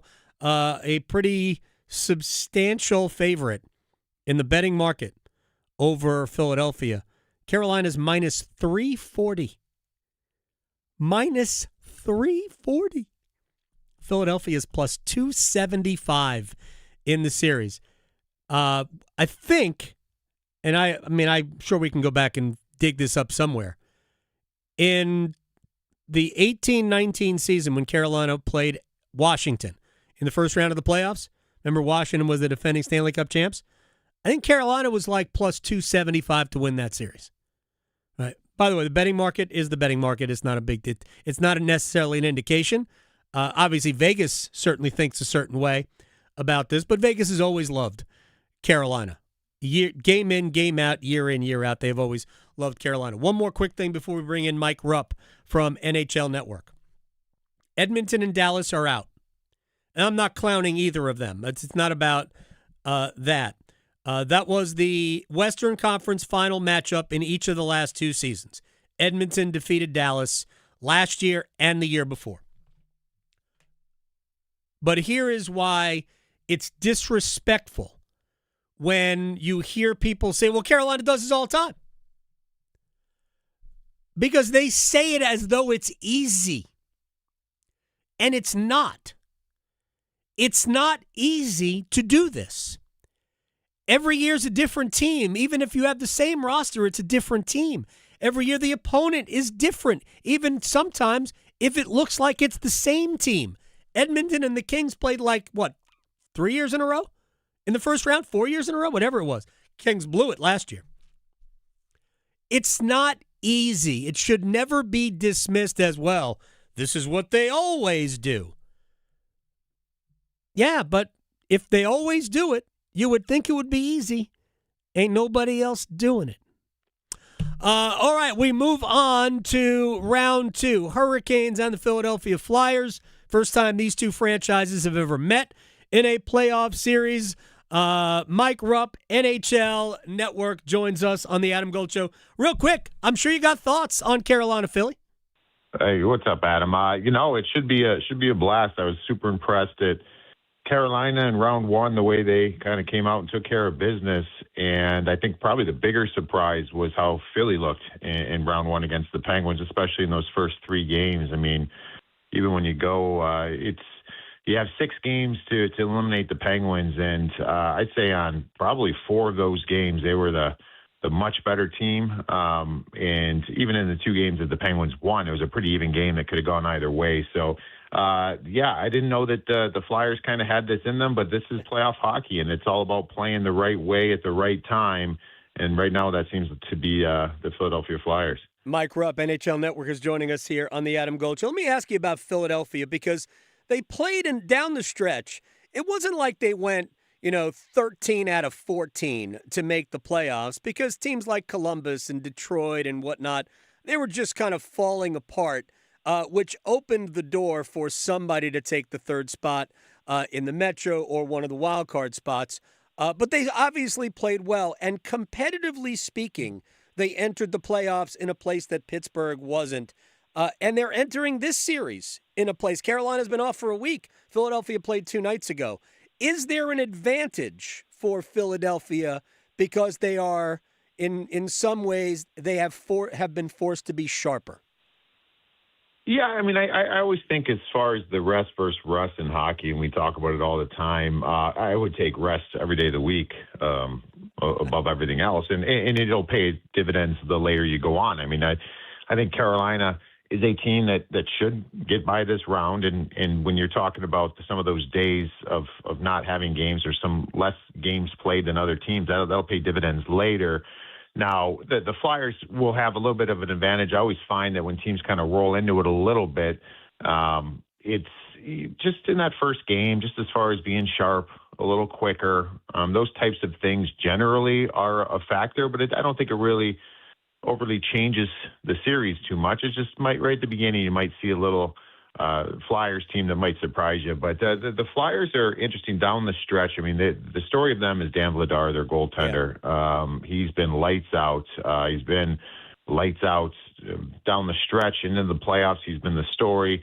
But they've done a really good job of taking away the middle of the ice. I think the Carolina Hurricanes are one of the better teams as far as just putting you on your heels. We'll see how Philly can deal with that. But I think the MO, I think Canes fans should just be ready that Philly's going to look just like they did against Pittsburgh. They're going to try to stir everything up every time they can, and they're trying to get that emotion into it. I mean, that's the Flyers right now. They are not a better team than some of the teams that they are facing or may face, so they're going to try to get you to play their game, and that's after whistles, all the little ticky-tack things that drive people nuts sometimes. That's what they're going to do. So I think as long as Rod Brindamore has his team thinking the right way, I think they should be fine. Mike Rupp, NHL Network, is joining us here. And in many ways, that's what Ottawa tried to do. We can debate all day long whether or not it was a good idea for Brady Tkachuk to want to fight Jordan Staal to start the playoffs. I mean, I think it's a move that backfired on Ottawa because I think it automatically locked Carolina in Game 1, which is probably a time where the favorite is the most vulnerable. And if Philadelphia wants to do that, I think Carolina is more than well-equipped to handle that. Did Carolina answer some of those they can be bullied questions by a bigger, maybe more feisty Ottawa team in round 1? Yeah, I think so. I mean, the one thing I've never really questioned. I've had questions with Carolina over the years, and I made no secrets about that. I really like the team, their business-like approach.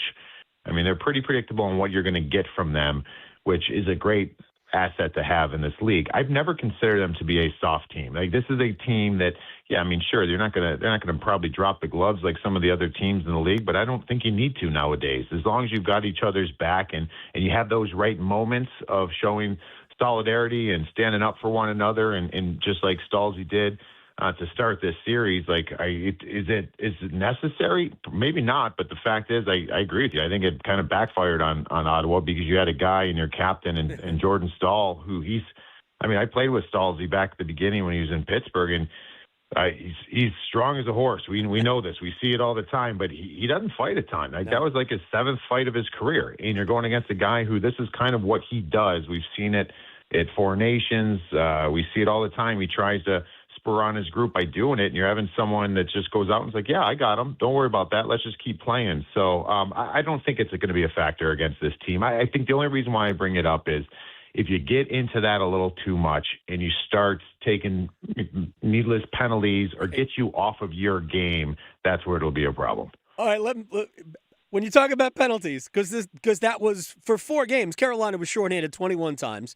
There was about 3 minutes combined in 4 different stretches of Ottawa 5-on-3. And in those 4 stretches, and again, roughly 3 minutes, there were 2 shot attempts, both on goal, but there were just 2 shot attempts and no 5-on-3 goals for Ottawa. Carolina's penalty kill, essentially, along with Freddie Anderson, won them the series. A lot of that is Jacob Slavin, but it's also Jordan Staal and Sebastian Aho. How does that become a weapon in the playoffs? Oh, it becomes a weapon because we saw it in round one. It's just sitting there, the Ottawa Senators. I mean, a couple of those. I remember that.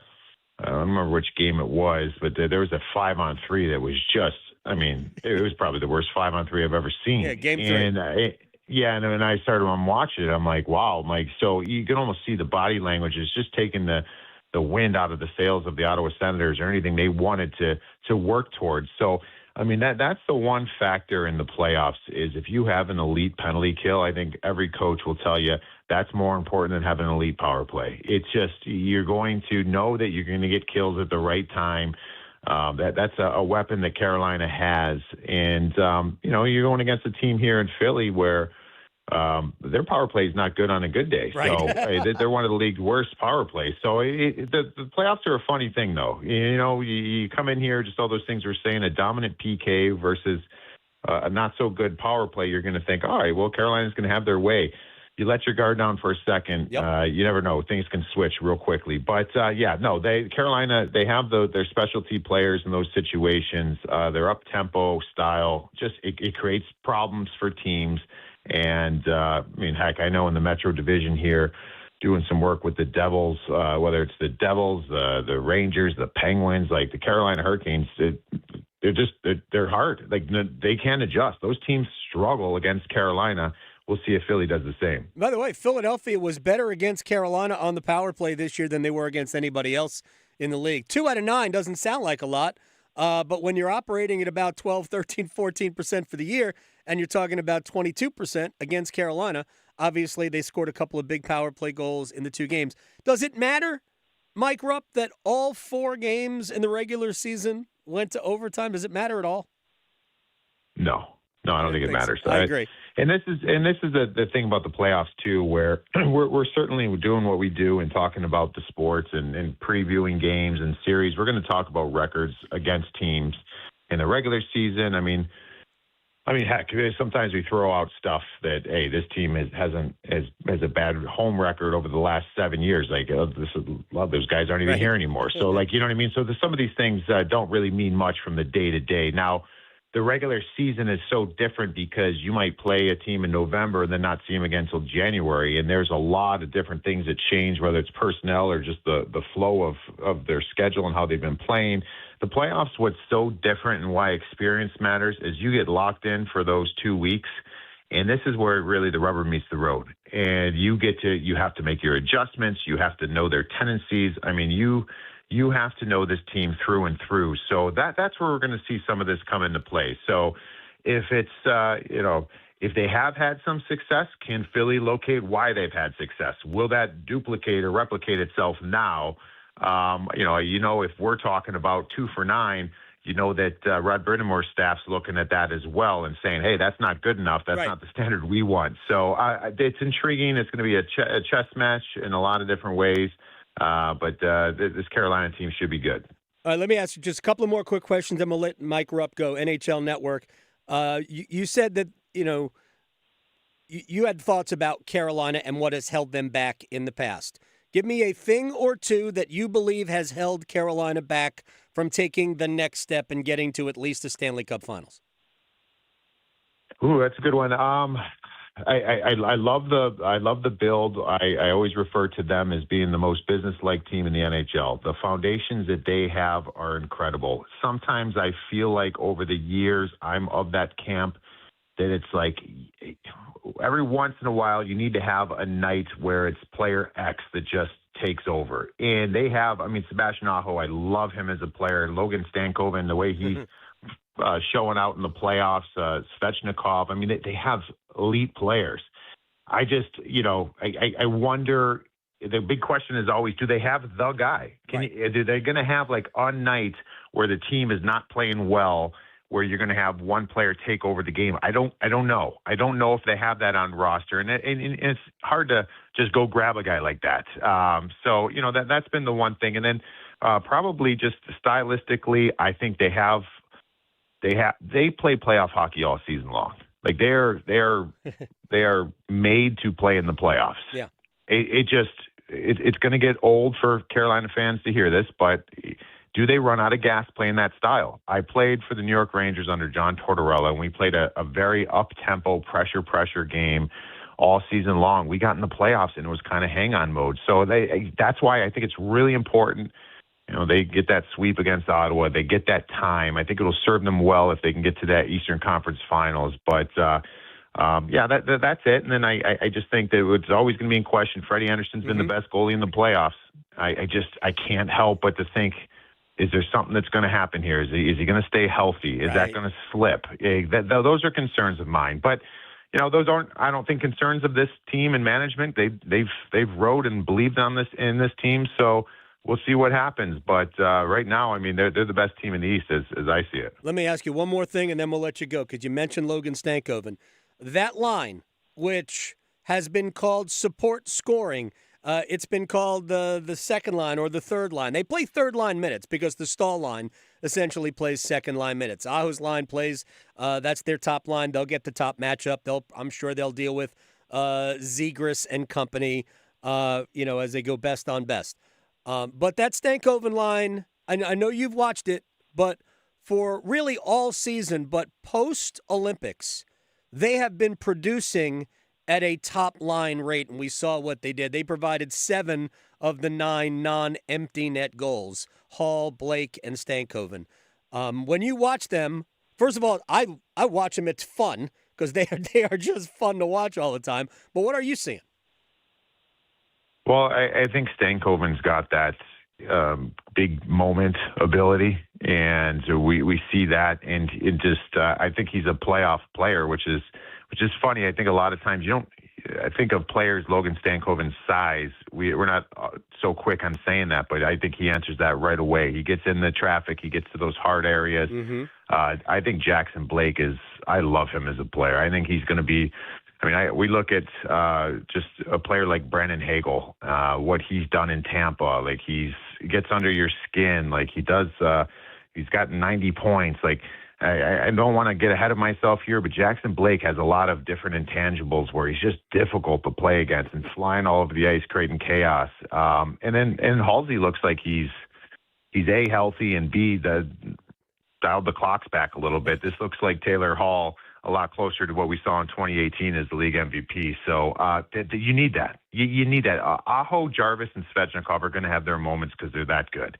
But in the meantime, sometimes you need a series, and that first round was the Stankoven line. Yep. This round, maybe it's depth scoring from the Stahl line and Martinook. And you're going to – that's hockey. And the Carolina, they've got it kind of spread throughout their lineup, and that's why I like their depth on this team. Mike Rupp, NHL Network. I thank you very much for your time, sir. Love hearing you on TV and on Sirius XM all throughout the season, and hope we talk again soon. All right, thanks, Adam. Mike Rupp from NHL Network. All right, when we come back, we'll stretch. We will place bets. We have hockey tonight. We do? Yep. I'm very excited. 3 game 6s, 3 elimination games. Mm-hmm. And a big weekend in the championship. Oh, yeah, UFC. There you go. Next. Questioning goalie interference calls since day one. The Adam Gold Show on the North Carolina Sports Network. As the health director in Haywood County and a nurse here in North Carolina, I can tell you that the 988 Suicide and Crisis Lifeline saves lives. No matter your struggle, you are not alone. The 988 Suicide and Crisis Lifeline is free, private, and always available. 988 Lifeline counselors are ready 24/7 to speak with you, help you cope, and get you connected to the support that is right for you. 988, the National Suicide and Crisis Lifeline. Call, text, or chat 988 24/7. Brought to you by the North Carolina Department of Health and Human Services. I'm the threat that's already inside the house. In the closet, under the bed, in the car. But I don't want your money or your TV. I can't be scared away or negotiated with. I'm patient and quiet. I don't sleep. You can't call the cops on me. You can't even see me. I'm the threat of family fire. And as long as your guns aren't stored securely, I'll be there. Protect your family. Secure all your guns. Learn how to make your home safer at endfamilyfire.org. That's endfamilyfire.org. A public service announcement brought to you by Brady and the Ad Council. Every day, people battling addiction suffer in silence. Because of stigma, they fear judgment. They fear being labeled, and too often, they don't get the help they need. But you can help change that. Join the Governor's Institute and be a superhero in the overdose battle campaign. Learn how to break the stigma, support those in need, and save lives. Visit governorsinstitute.org/superhero to get involved. Be a hero, fight stigma, save a life. Have you ever considered a career as a public power line worker? Line workers in public power communities keep the electricity flowing to families and businesses. As a public power line worker, you're part of a team that builds and maintains a locally owned and operated electric system. You can work close to home, grow your career, and support your local community by providing safe, reliable, and sustainable electricity. Learn more about public power and careers in public power at electricities.com. AmeriHealth Caritas North Carolina is with you on your health journey and helping you over life's bumps in the road. We're a Medicaid managed care plan with extra benefits like adult vision care and weight loss memberships. Plus, earn rewards for healthy activities on our care card. We make care the heart of our work. Let's go. Visit AmeriHealth Caritas North Carolina at AmeriHealthCaritasNC.com or call 1-855-375-8811. I'm a pretty great multitasker. I can wash dishes and do laundry. I can roller skate while walking my dog. I can even order lunch while doing my homework. But I can't use my phone while driving. A distracted driver is one of the leading causes of death in the United States. So when it comes to driving, please, don't be a multitasker. Don't drive distracted. A message brought to you by the National Highway Traffic Safety Administration, Project Yellow Light, and the Ad Council. Are you struggling with your Medicare drug costs? The NC Department of Insurance SHIP program may be able to help. The extra help and Medicare savings programs are available for those who qualify, but you have to apply. Contact SHIP today to see if you qualify. Visit ncshiip.com or call toll-free at 855-408-1212. SHIP provides free, unbiased help in all 100 counties. Project supported by grants from the Administration for Community Living. Contents do not necessarily represent official views of, nor an endorsement by ACL, HHS, or the U.S. government. This is Adam Gold. That's Frederick Anderson joking, believe it or not. Like, it's not great comedic timing. Right. But that is It's Anderson there. joking. You can tell. He's like, I'm not going to play your little games, but I know what you're doing. Like when he was getting his award last season and he was on the ice and it just looked like he was walking through the park. The Adam Gold Show.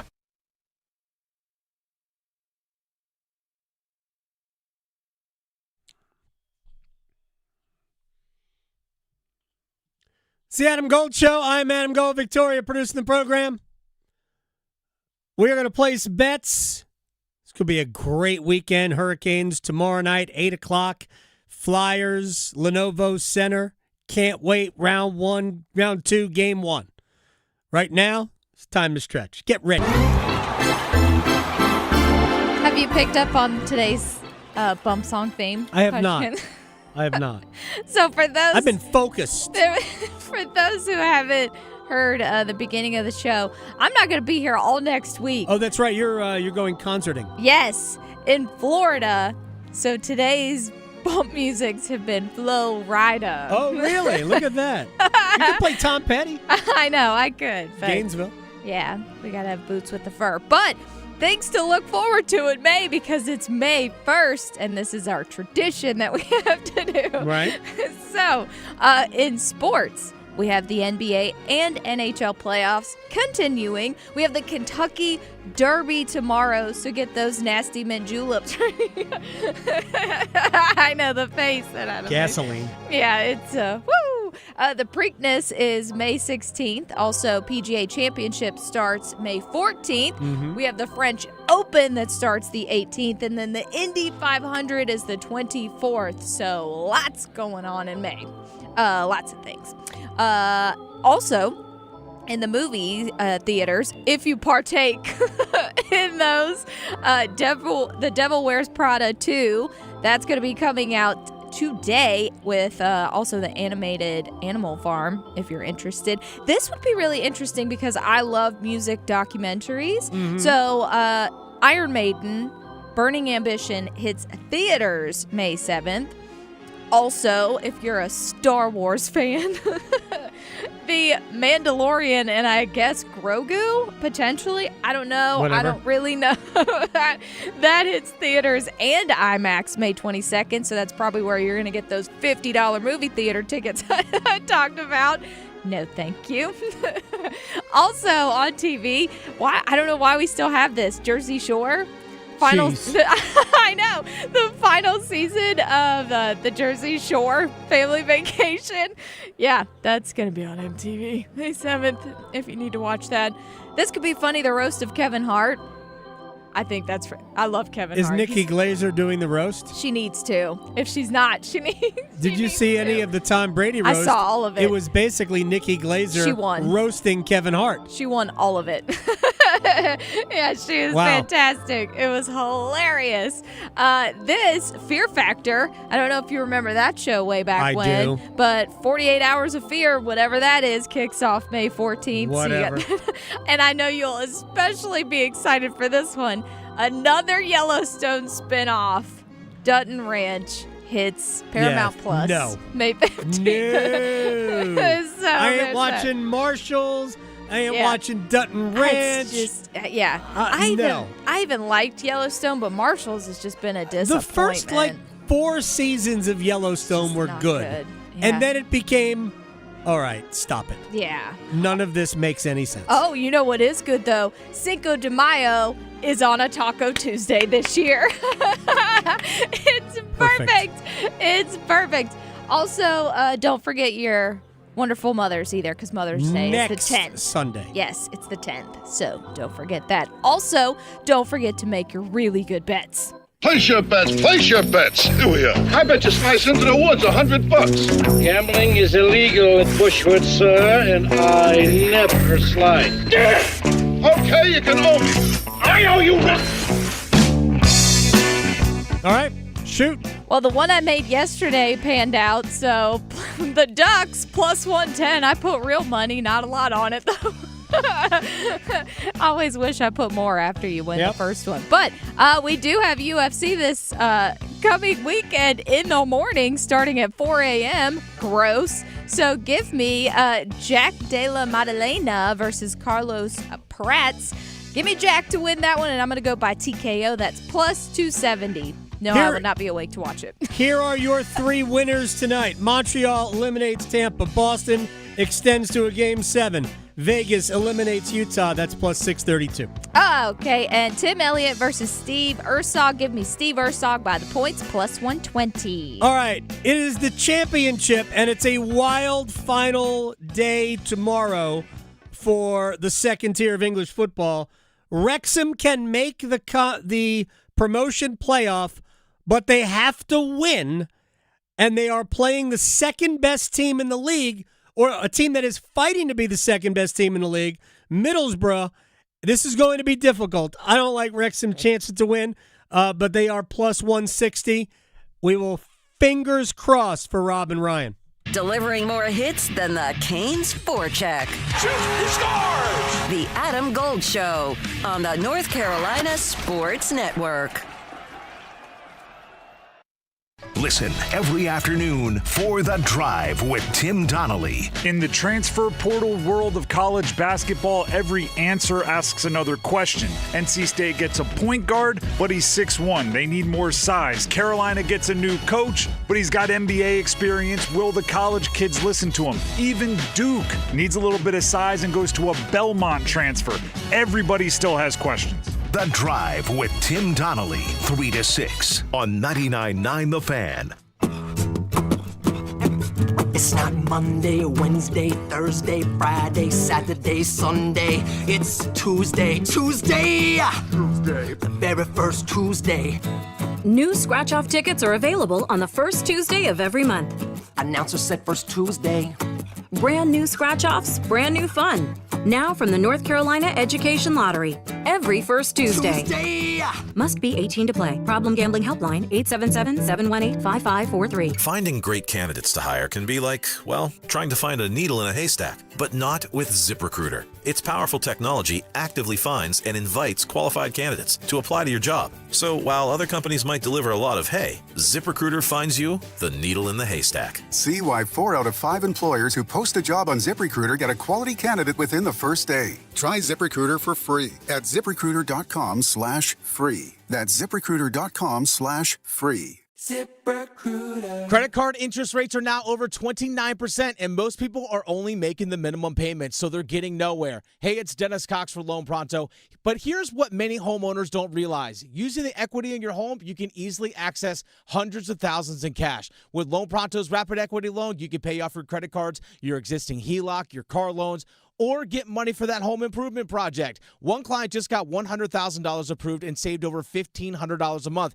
And here's the best part. With Loan Pronto, you can do it all from your phone. With zero out-of-pocket, no hard credit pull up front, no appraisal, no long drawn-out bank process, and no touching your first mortgage. Rates are at near 3-year lows. Act now. Go to loanpronto.com. See how much you can get in about 60 seconds. Loan Pronto, 2,800 5-star Google reviews. Call 919-381-1760 or visit loanpronto.com.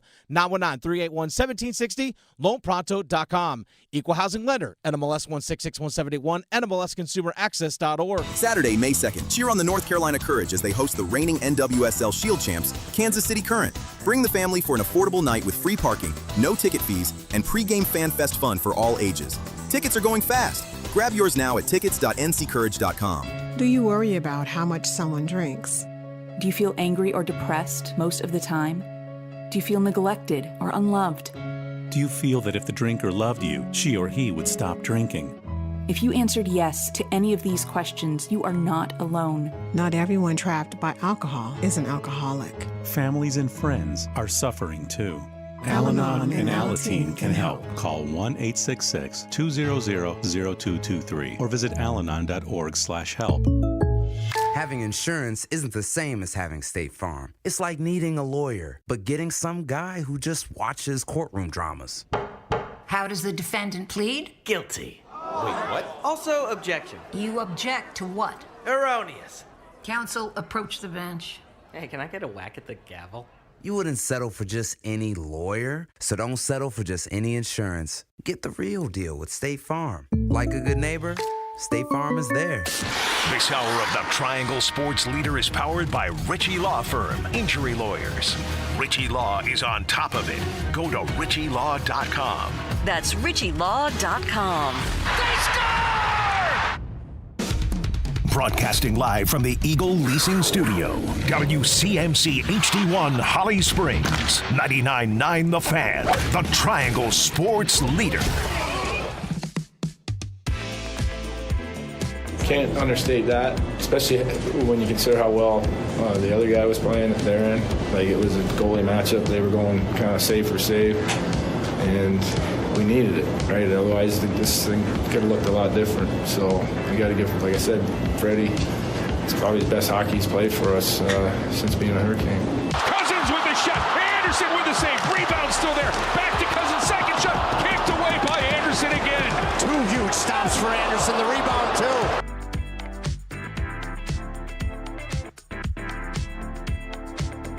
It's the Adam Gold Show. I am Adam Gold. We got a lot of stuff to do. We got the Roundtable coming up.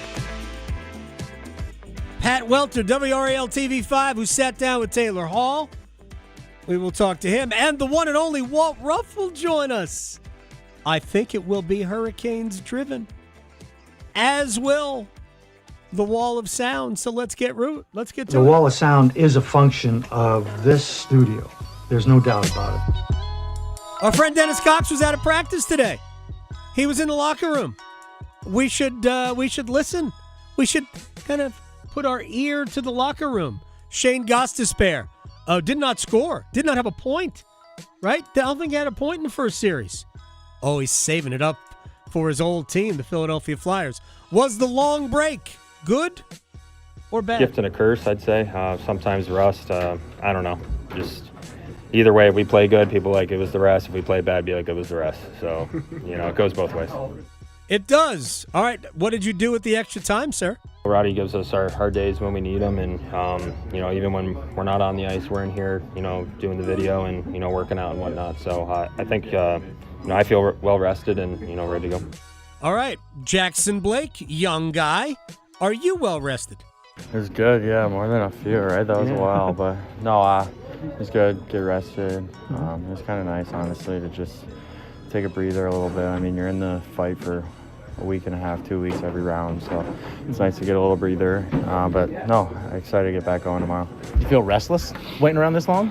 Come on, let's just play. Yeah, I mean, at some point, you're gonna be like, all right, when's it gonna happen, right? And I mean, we knew it wasn't gonna be right away, obviously, because we ended up sweeping Ottawa. So, but no, I mean, it definitely gets to like that. Like you're watching the games last night, like what's gonna happen? Are we gonna play tomorrow? Are we gonna play Saturday? Are we gonna play whatever?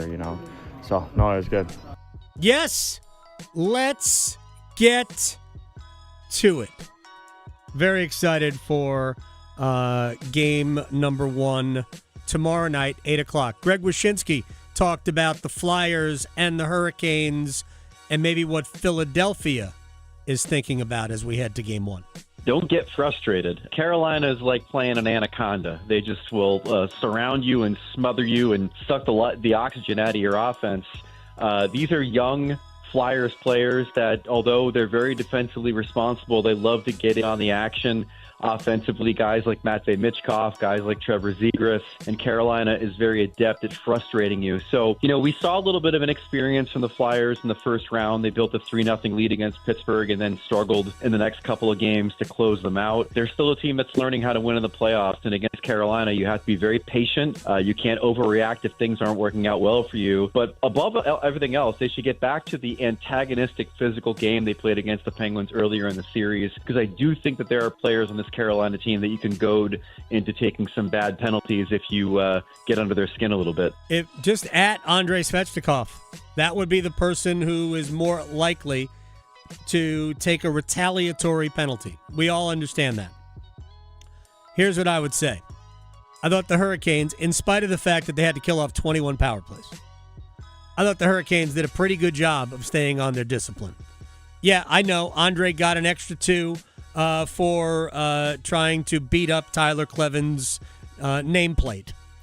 I thought Sean Walker got the short end of the officiating stick in Game 4.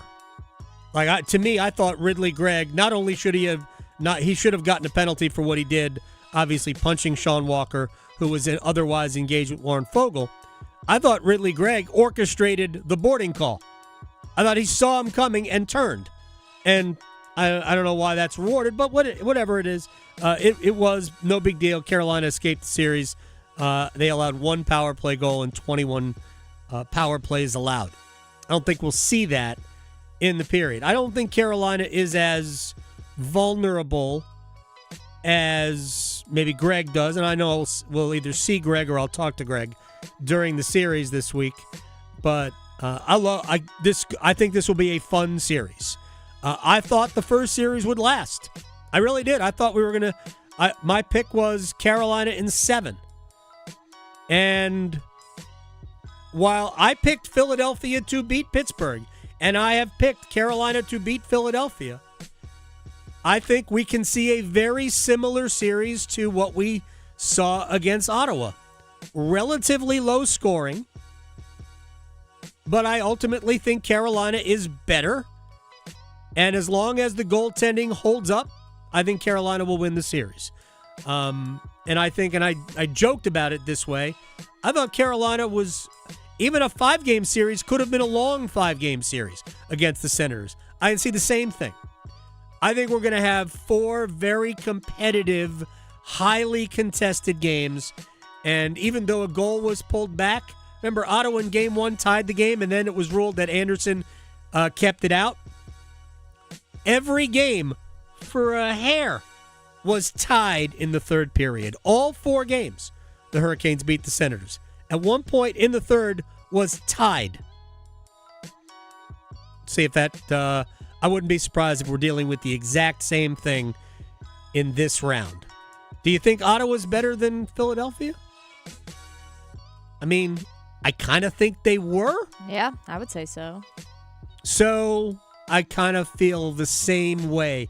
The one thing I believe about this Philadelphia team, I think they're deeper than Ottawa. I don't think they have the higher end like Ottawa does, but I think they are deeper. I also don't think they're as good. They're very good on the back end, but I don't think they're as good as Ottawa. One more thing, Connor McDavid, as Edmonton was going off into that good night and the off season, talked to the media, and honestly, he talked about not being able to catch up to Anaheim. They played very fast, and we weren't very fast. Yeah, it was just the opposite. They had a good start. We didn't chasing the game. What was it about your game that you found it in spurts, but you just couldn't maintain it? I guess what did you see out there in this? I mean, that's been the whole year. We've been searching for consistency all year. Obviously, we didn't find it here in the playoffs. Yeah, why? I mean, it seems like it goes back to game one. It's been all year searching. Any way to put your finger on how come it was so hard to find the overall game this season? That was tough. We were an average team all year. An average team with high expectations, you're going to be disappointed. We just never found it. An average team with high expectations. The expectations, obviously, every team has high expectations. You think, because you're in it, you think that you're going to figure out a way. The real issue with Edmonton is all the outside expectations because it's McDavid and Draisaitl. And what McDavid was telling you was telling everybody, that we were just an average team, which is exactly what they were. An average team. They didn't win that division. Vegas won that division. Vegas did not win that division with a lot of juice either. They kind of survived the end. So Edmonton's got a lot of work to do to get McDavid and Draisaitl and Hyman and Nugent-Hopkins back to the point where they can win a Stanley Cup. And it is about goal prevention for them.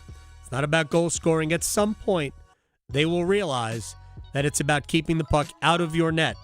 Is that a goaltender? Is that a defensive-minded system? Is it better defensemen, like guys who are concentrating on keeping the puck out of their own net, or as opposed to putting it in the other one? It's a combination of all of it. All right, when we come back, the Roundtable, Pat Welter, WRAL TV5, Walt Ruff, Hurricanes.com content maestro. I think we're going to talk a lot of Canes. Next. Because your fantasy football team needs all the help it can get, the Adam Gold Show on the North Carolina Sports Network.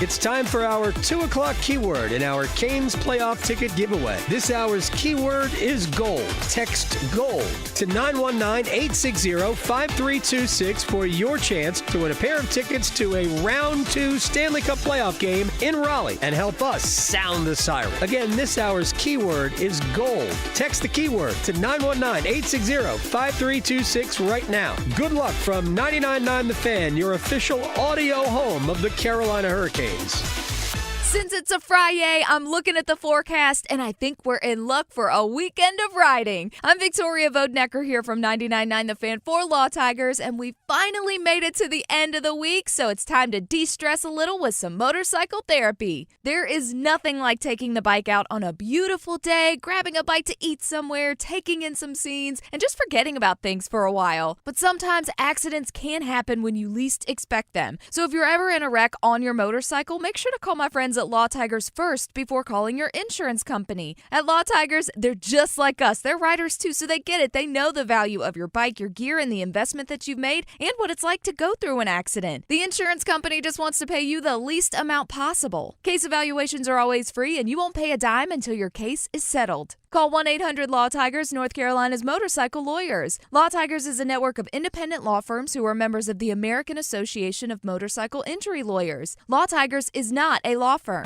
It's bow time. Sometimes the craving for Bojangles Supremes is so strong you just gotta have them. Even when your gas tank is on empty and Bojangles is still 10 miles down the highway. Nothing beats the flavor of Bojangles' juicy golden Supremes, especially when they're part of a perfect combo with 4 boldly seasoned chicken Supremes, a made-from-scratch biscuit, fixin', and some legendary iced tea. The only thing that can satisfy your hunger is that delicious southern flavor. So when the craving is supreme, put the pedal to the metal. It's bow time. There's no time like bow time. Time to stop whatever you're doing for some of that one-of-a-kind Bojangles flavor. Satisfy your craving for flavor and your passion for boneless chicken with Bojangles 4-piece Supremes Dinner. 4 perfectly seasoned, Cajun-fried, whole breast tenderloin fillets. Choice of fixin', a made-from-scratch buttermilk biscuit, and Bojangles' legendary iced tea. When you're hungry for flavor and value, it's bow time.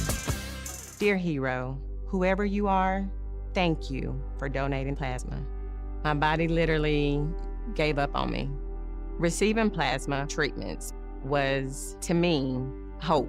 Now that I'm out of the wheelchair, I love going on walks, swimming. Those were some of the things I was told that I would never be able to do. I have swells all up and down my arms or my legs, my hands. I could have an airway swell, and that's life-threatening. I haven't had any attacks in about 3 months since trying it. It's crazy because it was daily that I'd have these, and it's just gone. Because of you, I can walk again. Because of you, I feel amazing. Giving equals living. Give plasma. Replenish the supply. Make an appointment to give today by visiting hhs.gov/giveplasma. This message is brought to you by the U.S. Department of Health and Human Services. Hey, Mom, now that I have an after-school job, I think I want to buy a drum kit. Okay, Rockstar. Let's look at your account. When kids start making money, Chase has easy-to-use tools and expert bankers to help them learn how to manage it. And next month, I'll buy the bass drum and the cymbals. Oh, and maybe some noise-canceling headphones for you. Aw, you've thought of everything. Help kids save, budget, and build financial independence, all with Chase. That's good for kids and good for parents. Visit your local Chase branch and get started. Account subject to approval. J.P. Morgan Chase Bank, N.A. member FDIC. This is Adam Gold. 540. Yeah. Right, the big outer belt loop. Why don't we just call them inner loop and outer loop? Don't give me north, south, east. It changes. Mm-hmm. It's a circle. Yeah, they should. They use it for belly buttons. Right, inner and outer. Yeah. What are we doing? Use it for belt lines. All right, I'm done with the rant. The Adam Gold Show.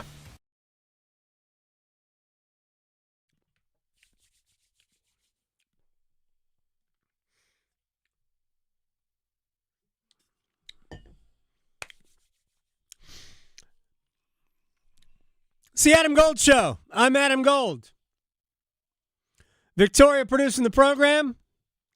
She is getting out of town to go listen to music while we are all going to be reveling in Stanley Cup playoff hockey.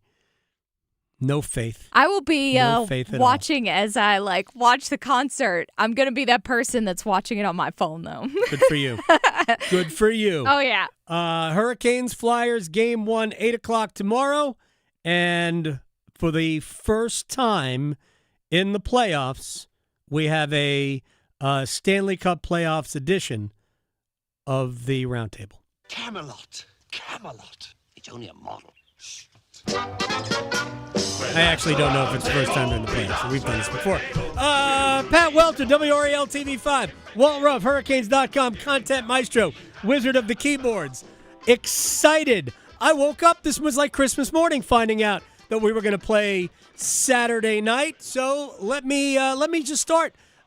Big picture, Walt. Are you worried about 7 days, no hockey?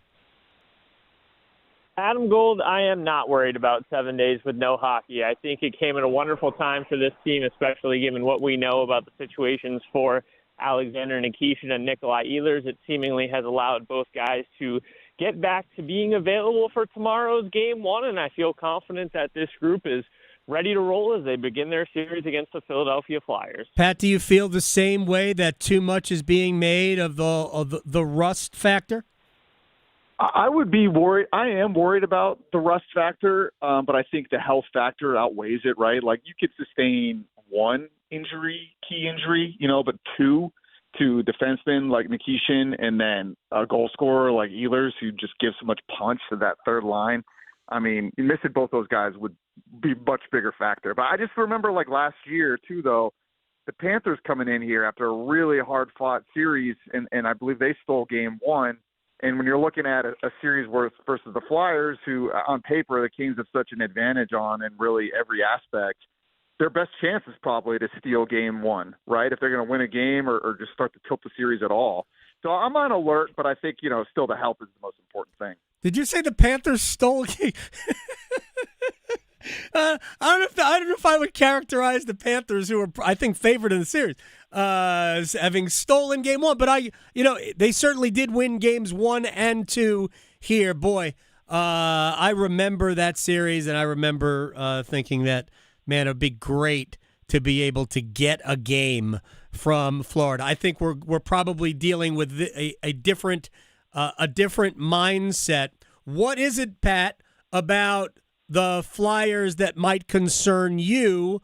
Were you just like a normal fan, just thinking, how can Carolina escape this series? Well, I mean, I picked Pittsburgh in round one, right? And you looked at that and you're like, well, Pittsburgh has the experience. They've got the pedigree. The Flyers team had to kind of win their way into the postseason at the end of the year, and like nothing about their stats stand out. I mean, the Flyers are 21st in goals per game during the regular season, had the worst power play in the regular season, were 11th on the penalty kill, and they don't have a 30-goal scorer. So, like, nothing on paper really scares you, but things can change, right? Like, we've seen, I remember, like, Columbus upset the Lightning in the first round. Like, crazy things happen in hockey, and this Flyers team has found something at the end of the year with Rick Tocchet. I think he's made some kind of changes to their system a little bit, and they're going to muck it up here. So, and then they've got a hot goaltender, but the Canes have a hotter one, at least in round one. So I'm not picking an upset or anything. I think it's, it's always a little bit of a red flag when everybody's picking you to win. Like in round one, like people were picking the Senators, people were downing them, but I don't think anyone's really doubting the Canes right now. And, that's the kind of thing in sports you always kind of have to raise your eyebrow just to be on alert. Let me ask a question this way of Walt Ruff, because this is what we heard. And it's not just from the people who might have picked Ottawa, because it's people who also picked Carolina have said the same thing, and I push back on it. This is what Carolina always does, Walt. It's as though it's easy. When you hear people say this is what Carolina always goes 2 rounds into the playoffs, wins 2 rounds. What do you say? Well, let's not overlook the amount of work that goes into winning those rounds, right? I mean, like it's already been brought up, the Ottawa Senators were supposed to be a great test for the Canes in round one. And as we know now, they kind of made quick work of them. Yes, they were all tight games, but I don't think we should be overlooking, again, the amount of difficulty that goes into winning 2 playoff series. I know that Rod Brind'Amour in this locker room is not overlooking the Philadelphia Flyers. As we know, they're also coming into the series in a bit of a groove. They just won on Wednesday night. They're riding the emotional high of taking down the Pittsburgh Penguins. And so they're certainly not going to go into this series lightly. As Rod Brind'Amour had also said ahead of a couple games against Ottawa, he said, if you're not bringing your best, don't come, because that's what's going to be required. Oh, it definitely will be required. I would say that Carolina swept Ottawa, but I go back to the first time Carolina and Florida played in the conference finals, and that series ended up 4-0. But we played 6 overtimes combined in the first 2 games in Raleigh, and it's a series that could have gone. I'm not saying it could have gone either way, but if game 1 ends up different, who knows what happens in game 2? There is a different feel if you have won that game versus if you lose it. And I would point out that every game for us, at least a second in the third period, was tied with Ottawa. So and I think we all agree, we were all there Tuesday night, and Ottawa had, half dozen different opportunities to win the game in the first overtime, and Frederik Andersen decided, you know what, we're going to win game 2, and I'm going to keep the puck out as long as it takes for Jordan Martinook to get the goal. Give me, Pat, the advantage you think Carolina has over Philadelphia. I think it's the depth of scoring. Like when you look at, I mentioned they don't have a 30-goal scorer. They don't have a 70-point scorer when you talk about the Flyers. And this Canes team this year has like a level of firepower that I just don't really remember in my 5 years covering them. You know, when you look at like Svechnikov back at full strength, scoring 30 goals this season, we're kind of returning to his pre-ACL tear form, and Jarvis kind of taking another level as a player, and Ehlers coming through with one of the best seasons of his career in his first year in Carolina, and Aho just doing what he does. And then you got that second line that was the star of the first series. So in this series, is it going to be the first line that steps up? Is it going to be Ehlers on the third line that gives that Jordan and Jordan line so much punch? So I just think it's the depth of scoring for Carolina, and that the Flyers are going to have to really muck this thing up. But when you're playing a team that can possess the puck, like Carolina, like similar, like I wouldn't say the Flyers try to play the same way as the Canes. Like Ottawa was probably more in line with the way the Canes play. But when you're trying to do what the Canes do, and they have better players and are better at doing it, it just makes it kind of an uphill battle here, I think, for Philadelphia. Same question for you, Walt. If because I look at Philadelphia as in terms of how their team is set up, they remind me a little bit of Carolina in that they are deep too. They're just not as good offensively with their depth, but they've got good players all over their lineup. When I ask you what the biggest advantage is, what do you think it is? Yeah, I think Pat did a really good job articulating that the Canes just have an advantage in depth, right? As we saw in round one, the Canes were kind of just okay with being net neutral for their Sebastian Aho and Jordan Staal lines. And they said, okay, we will beat you with the line of Logan Stankoven and Taylor Hall, Jackson Blake. And then, as Adam, you and I talked about several times, we really like the work done by the line of mostly consisting of Will Carrier, Mark Jankowski, and Eric Robinson. So they said, okay, we can beat you with those two lines. And I think really it could be a situation of, pick your number 1 through 4, and that's what Carolina can beat Philadelphia with in this round. But to pivot accordingly is what I'll say, and Pat pointed out earlier, special teams are a massive advantage for Philadelphia. There was some concern of, okay, how would Carolina's penalty kill, which by their own standard had a bit of a down year, handle what had been a top 10 power play all year long for Ottawa. Well, they aced that test pretty well, holding them to just 1 power play goal in the series. And now we're talking about a Philadelphia power play that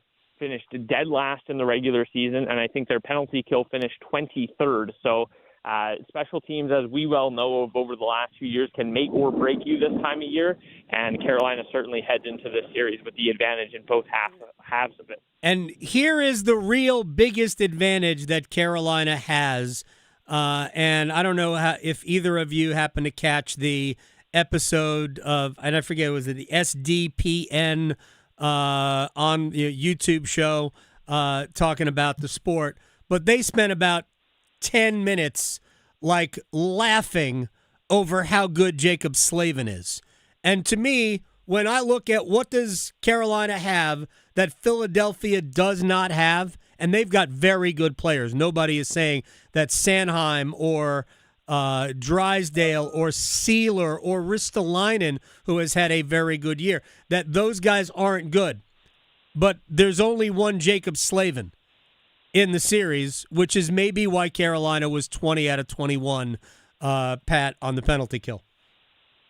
Yeah, I mean, I love the defense lineup this year. I think that I kind of restocked it, as they've recovered from, moving on from Brett Pesce and Brady Shea. And we saw Nikishin come on during the postseason last year, and I was talking to Shane Gostisbehere, one of the other defensemen, this morning about him, and he's like, what does he bring? And it's like, that shot. We just want him to shoot it as much as possible.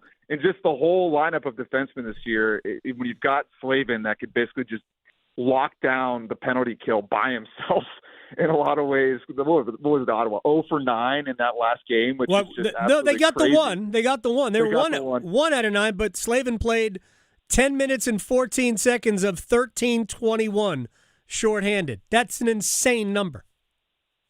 Yeah, so you've got Slavin holding that down, and then you've got these other defensemen with more of an offensive tilt, and Keandre Miller, who skates so well and has also got that long stick and is huge like Slavin. So I'm speaking glowingly about the Canes just because I've just been so impressed by like what they've done all season, and I really like this team. I mean, my standpoint going into the playoffs was like, if it's not this year, I don't know when it's going to be based on the team they have and the way the bracket is lining up with, Edmonton down and the Panthers down and teams like the Rangers not in their way. And now they get this matchup with the Flyers in the second round. I don't know how you don't like the way things are shaking out for the Canes. Let me throw this to Walt Ruff, and you could talk about Slavin, but Pat brought up Keandre Miller, who, for my money, gets just a little bit better, not only every game, but within the game. The longer the game goes, the better he seems to play, and how that makes their decor even better. Yeah, look at the other side of the coin, right? If you're Philadelphia head coach Rick Tocchet or maybe one of their assistants like Jay Verity, and you're looking at this Carolina blue line, who are you trying to go after? What matchup do you really want? Because it's three really tough pairs that seemingly have it all covered with no clear weakness. Now, even if it were going to be Mike Riley as the next man up, I still think that's a pretty formidable third option there with what might have been Goss Despair and Mike Riley, or even if it were Charles Alexis Legault. There's no defense, or there's no drop-off, amongst the trio of pairs that Carolina rolls out. They get it done at 5-on-5. They get it done on special teams. Again, as you guys were just speaking on, they have that offensive flair with Goss Despair and Nikishin running the power play units. And I'm never sure that we talk enough about Sean Walker and the work that he's done this season. So what a player. I have no idea, if you're Philadelphia, what you're trying to zero in on, because it is tough from top to bottom. Yeah, I think Sean Walker was clearly made for the playoffs. And I thought when he saw his own blood in Game 4, he took his game to another level, and I thought he was already good. Final thing, and this speaks to something that you just said, Pat. You talked about, if not this year, when. I would say that Carolina's window for this team is open for as long as Jordan Staal draws a paycheck. Because I think as long as Staal draws a paycheck, Martinook will draw a paycheck, and the head coach will stay the same.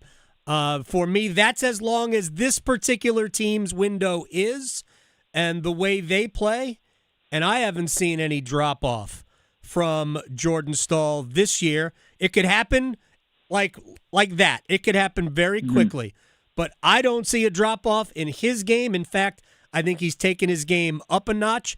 I think he's been leaner this year than he has in the past, which I think is one of the reasons he's played in many ways better. And I think this team has more room, Pat. I don't think this is a one-year window. Florida notwithstanding, I think Florida can come back and be Florida. I think Carolina's right there. Yeah, no, I think that's fair. I mean, I don't know if it'll ever break quite as well as it's broken this year, right, injury-wise, and the way just the playoffs are set up. But I agree with you on, like, the length of the window. And, when you look around the league as Edmonton's falling off a little bit, and as the Panthers didn't make the playoffs, and the Rangers, like, completely, rebuilt, and the Hurricanes are still here in the second round for 8 straight years. And I think Jordan Staal is a big reason for that, as, like, they've cycled in all these new guys. Like Eric Tolsky was talking about this in his availability a couple of weeks ago. There's 12 different guys since he took over as GM 2 years ago. And the way they've maintained that culture starts with Jordan Staal. Yeah. And I think, as he ages out, and I agree, like, his game hasn't fallen off, but it could fall off a cliff, right? I mean, he's basically my age out there. Wow. Which is maybe young in real life, but not as young in the hockey world. I think it goes to Sebastian Aho, and it goes to Seth Jarvis and some of these other younger guys that are becoming veterans before our eyes. But yeah, right now when you've got Staal holding it down and setting that example for everybody coming in, for Taylor Hall and all these people that have come in the last couple of years, and getting them used to the culture, it starts there. Yeah, I do. Walt, final thing on this, and then we'll get predictions. One of the things that I enjoy most about the job I'm in is that whenever we're home or on the road, and especially this time of year, and Rod Brindamore does his media availability, and then he speaks to the national media who are there, and the rights holders and the folks doing the game for ABC and ESPN, what have you, they always ask about the lifeblood of the team. And it really should be pre-recorded by this point because Rod Brindamore has an amazing spiel that he goes on, and he talks about how the most important player on his team is Jordan Staal. And a lot of people, again, who don't watch this team on a night-in, night-out basis are always like, they're always a little taken back, a little shocked, right? What about Jacob Slavin? What about Sebastian Aho? And again, Rod's tangent is, well, if I need a face-off one, who do I send out there? Right. If I need to point to a guy who scored 20 goals this year, who's out there? If I need a guy who plays on both halves of special teams, who's out there? And the answer is always Jordan Staal. And he really pumps his tires really well, but it's all true. He is the guy, the straw that stirs the drink, to borrow that phrase. He's the guy for this group. And, we want to talk about windows and this and that. And let's not forget the 21-22 team won 54 games, and there was a lot of pieces of that team headed out the window. And here we are 5 years later talking about this team still being able to make deep runs. But a lot of that can unequivocally be, equated to how Jordan Stahl's game has continued to grow, especially as he goes into the final few years of his career. Walt, prediction. I am going to kick myself for doing this, but I feel very good for the Carolina Hurricanes. I think it might be Canes in 4 again. I think it might be Canes in 5 at long. I just think they have the advantage in almost every single department going into this series. And with the gauntlet that Philadelphia ran through and, the emotional highs and lows of being up 3-0 and then having to go on to play a Game 6 double overtime, I think the Canes are going to lean on them. I really do. All right, Pat, Canes in 2, Canes in 1? I got Canes in 5. Right. I like Canes in 5. I think I would go ahead and just pick the sweep, but I think some of those posts that maybe saved Freddie in a couple instances in round 1, maybe they don't shake their way, or maybe some of those penalties that they took in round 1 come back to bite them here in round 2, but not to the extent that this thing is going to go a long distance. As we've kind of laid out in the last 15 minutes, Carolina just has too much, and a team like the Flyers on the upstart here is not going to derail the mission that this team has been on. Yeah, I think we're going to see a very similar series played out game to game. Tight game, games that could go either way.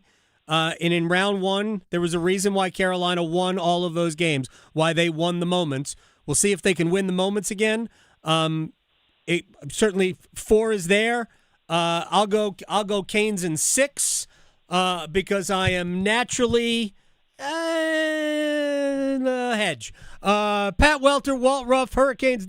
Walt Ruff is Hurricanes.com. Contact Maestro. I will see you soon. Pat Welter, I will see you soon. WRAL TV5. I appreciate both of you gentlemen, and I will see you at the rink. Thanks, guys. See you tomorrow. Thanks, Adam. You got it. Peace. All right, when we come back, it's the Run for the Roses. Hats and a mint julep. We'll see if Dick Girardi. I don't think Dick Girardi is a mint julep guy. Mm-mm. I think we've talked about that with him before. Anyway, the Kentucky Derby is tomorrow. We will be otherwise occupied, although it's a couple hours before game number 1. We'll talk to Dick Girardi about the Derby next. His Zamboni is bigger than yours. The Adam Gold Show on the North Carolina Sports Network. Smokey the Bear. Then you know why Smokey tells you when he sees you passing through. Remember, please be careful, it's the least that you can do. What you desire, don't play with matches, don't play with fire. After 80 years of learning his wildfire prevention tips, Smokey Bear lives within us all. Learn more at SmokeyBear.com. And remember, only you can prevent wildfires. Brought to you by the USDA Forest Service, your state forester, and the Ad Council.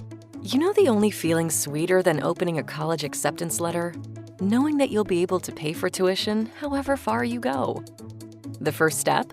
Completing the free application for federal student aid, or the FAFSA for short. Find out how much money for college you qualify for.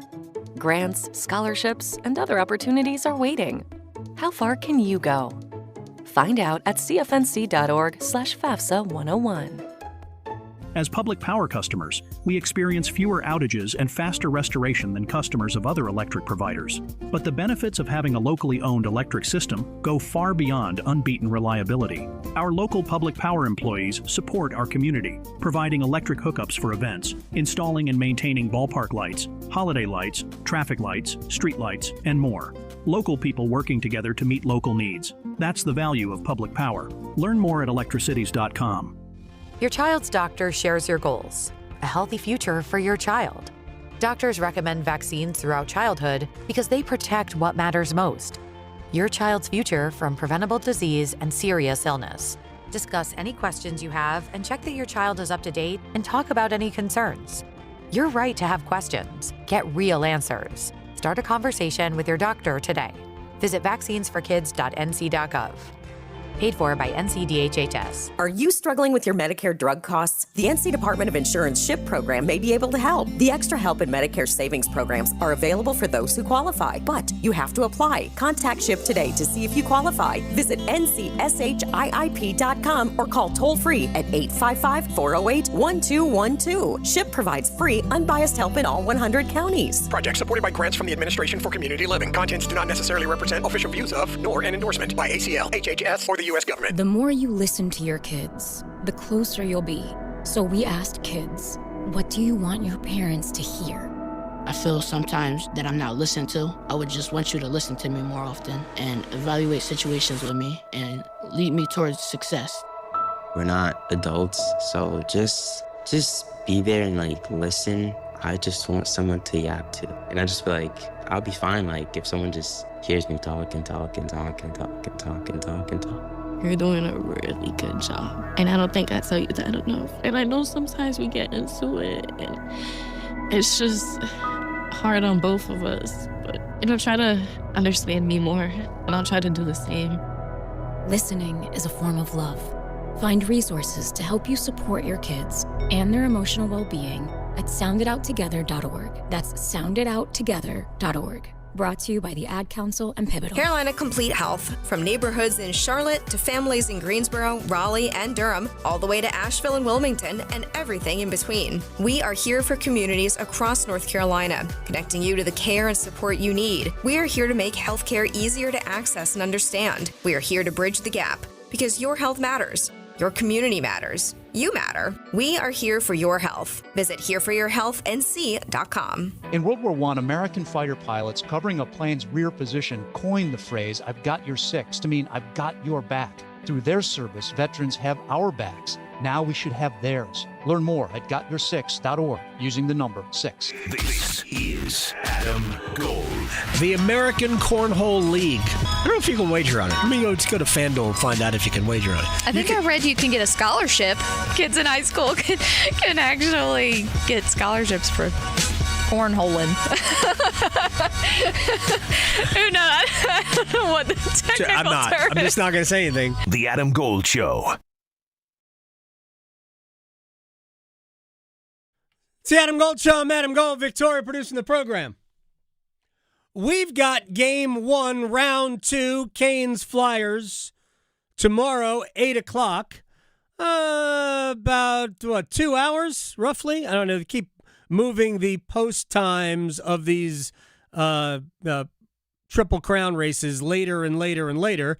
But the Kentucky Derby is tomorrow, and Dick Girardi, who has spent, roughly 4 decades or more covering the sport, we are fortunate enough to get a chance to talk to Dick basically every year, a couple of times anyway, and he joins us on the Adam Gold Show in advance of the Kentucky Derby. I think I've asked you before. We agree that mint juleps are trash, right? Total trash, Adam. Thank Get rid of them. They should be barred from future endeavors. I've been in the infield at Preakness because I went to school up in Maryland, and I have spent time at Pimlico, which is not the most attractive place I've ever been, especially the infield at Pimlico during race day. But the Black-Eyed Susan, a far superior beverage to the mint julep. Not even a close call, and I need you to go back to Pimlico. It's my hometown as well, but I grew up in Baltimore. next year because they tore down the old place and they're rebuilding it. And hopefully be finished. They tore it down after last year's Preakness and hopefully be finished by next year. They're running at Laurel Park this year on an interim basis. But, yeah, the new Pimlico, I'm sure the infield will be as nuts as ever. They're not changing that any, Adam, so that'll still be crazy. Yeah, Laurel Park is a nice place, too. All right, let's get to questions I've got about the Derby. First of all, Renegade, the favorite, drew the post position. The rail, is that horrible luck? Is he good enough to overcome it? Thoughts? Yeah, I think that if this was 10 years ago, I would say you just can't bet him because the one was such a death knell. Remember, Adam, they had those 2 starting gates. They had 14 in one gate and 6 in the other. Right. But in 2020, Churchill Downs went out, and they have a ridiculous amount of money, CDI Incorporated. They went out and got custom made for them a 20-horse starting gate. So now the one post, instead of starting like literally inside the inner rail, it's a straight shot. So I think the last 6 years it's been more fair than it was all those other years. So if you like Renegade, don't get concerned about the one post. That's not a reason not to like him. But I will say this, you'll probably get a better price because of it, because people haven't adjusted to this new starting gate, at least not in their betting thoughts anyway. But it's more important when you're at the rail, it's more important to at least get out of the gate well so you're not completely boxed in, no? So the hope is for this horse, now Renegade, keep in mind, he's going to come from the back anyway. That's just his running style. So what they're going to do, jockey I read Ortiz, he's just going to get him, put him on the rail, keep him there, and he'll probably have, 12, 13 horses in front of him into the first turn, regardless of where he started from, and then just save the ground on the rail and then hope at some point that it just opens up and when his horse is ready to run, he's got room to go. All right, so you mentioned Irad Ortiz, who won 4 of the Derby preps on 4 different horses and had a choice to make, including the I think the 3 top choices in the race, and then the one other horse is like 5th or 6th choice. He chose Renegade. Obviously, that says a lot about what the jockey feels about the horse. How hard a decision was this for him? It had to be difficult, right? Because he could have ridden the Florida Derby winner, Commandment, could have ridden the Bluegrass winner, Further Ado, and he also could have ridden Full Effort. The good news, I'm glad he didn't choose Full Effort because Full Effort was scratched yesterday. Oh, okay, so there you go. I'm sure he's happy he didn't choose that one. But I think it came down to, obviously he thinks Renegade's the better of the 3 horses, but his longtime client, Mike Rapoli, the owner, and Todd Pletcher, the trainer, I think that there was some real loyalty there. So I think that's part of the reason that was the choice in the end. I mean, this is a guy who's won a ton of races in his career, but has never finished top 3 in the Derby?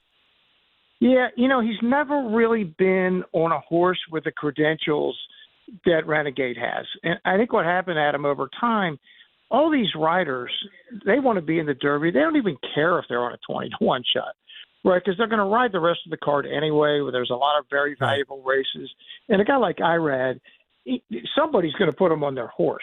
He just hasn't been fortunate enough to ride a horse yet with the credentials of Renegade. This is his best. I'm not saying he's going to win, but this is absolutely his best chance so far. Dick Girardi, for 40 years more, has been covering the sport of horse racing. The Kentucky Derby is coming up on Saturday. All right, sir. Handicap this for me if you can. We've got Renegade at 5-1. These are the lines as far as I know. Further Ado, the next choice at 11-2. We also have an international contingent here as well. So talk to me about what you like and maybe a long shot. Yeah, so those odds are all from betonline.ag. That's right. And Commandment is 6-1. Chief Wallaby is 7-1. The Puma is 9-1. I have nothing bad to say about any of them. I think they're all very consistent. But you know what, Adam? I can't really tell the difference among them. Like, they all kind of look the same to me. Like, I couldn't say, hey, this one's better than this one. It's not like when you had a horse like American Pharoah who just towered over the field. We don't have that kind of a race. But you brought up the international contingent, and my pick in the race is Denon Bourbon. He's a horse he's actually Kentucky bred. He was bought in the U.S. and then taken to Japan. All three of his races have been over there. And when you watch the videos, it's just awesome to watch this horse. He's got this beautiful action. He's got this acceleration on demand. And the Japanese are very serious about their horse racing. I mean, the national sports over there are baseball and horse racing. The people love to gamble on it. And over the last 10 to 20 years, their horses, Japanese bred and Japanese owned and trained and ridden, have become international mainstays. They win big races all over the world. And you remember 2 years ago, Forever Young missed winning the Derby by 2 noses, and he was really unlucky. He was the best horse in the race. He's gone on to win $30 million around the world. Wow. It's more money than any horse has ever won in history. So, yeah, I don't know if the non-Bourbon is quite as good as Forever Young or not. I don't think this field is as good as the one Forever Young ran against, but I give him a big chance. Again, because the Americans look all kind of the same to me. It's not like one standout. Right. This might be a year for a bit of a mystery. So, yeah, the non-Bourbon for me, at the moment, he's 13-1 at Bet Online. I think he's probably going to be in the 15-1 range when the final numbers go up tomorrow at 7 o'clock. All right, final thing for Dick Girardi, expert in the sport of horse racing. Do we have a horse in this race that you can envision winning all three? I think it's unlikely for a couple of reasons. One, there's no standout. Look, some horse may win by 5 tomorrow and run an incredible time. And next time we talk, I'll change my mind. But there isn't that obvious standout. And the other problem, Adam, is in recent years, a lot of these Derby winners aren't even going to the Preakness, right? In 2022, Rich Strike didn't go. Last year, Sovereignty didn't go. So it's hard to make a bet on something when you're not even sure the people are going to run in the second leg. And that's one of many props at betonline.ag. Will there be a Triple Crown winner? Obviously, yes is a lot better price than no, but I think the answer this year is no. Yeah, the difference is 9-2, yes, 1-7, no. Exactly. Dick Girardi, thanks to our friends at Bet Online. I appreciate your time, sir. Enjoy the race. Enjoy your hat, if you have a hat, and I will talk to you again soon. Sounds good. Thanks, Adam. You got it. Dick Girardi here on the Adam Gold Show. All right. A couple of things before we close up shop here. I am going to get, in our final couple of minutes, to the Hurricanes and the Philadelphia Flyers, round 2, game 1. But real quick, because I do care about it, and I think there are people out there, especially if you are one to have watched the documentary over the last several years, Welcome to Wrexham. It would be remarkable if Wrexham were to be able to get a 4th consecutive promotion. Remarkable if they can do this. But they've got their work cut out for them. Their match tomorrow, which I think they're all 7:30 matches here in the East, which is available on Paramount Plus if you have it, against Middlesbrough. Middlesbrough right now, I believe, is 4th in the championship tables, but they, with a win, could finish 2nd.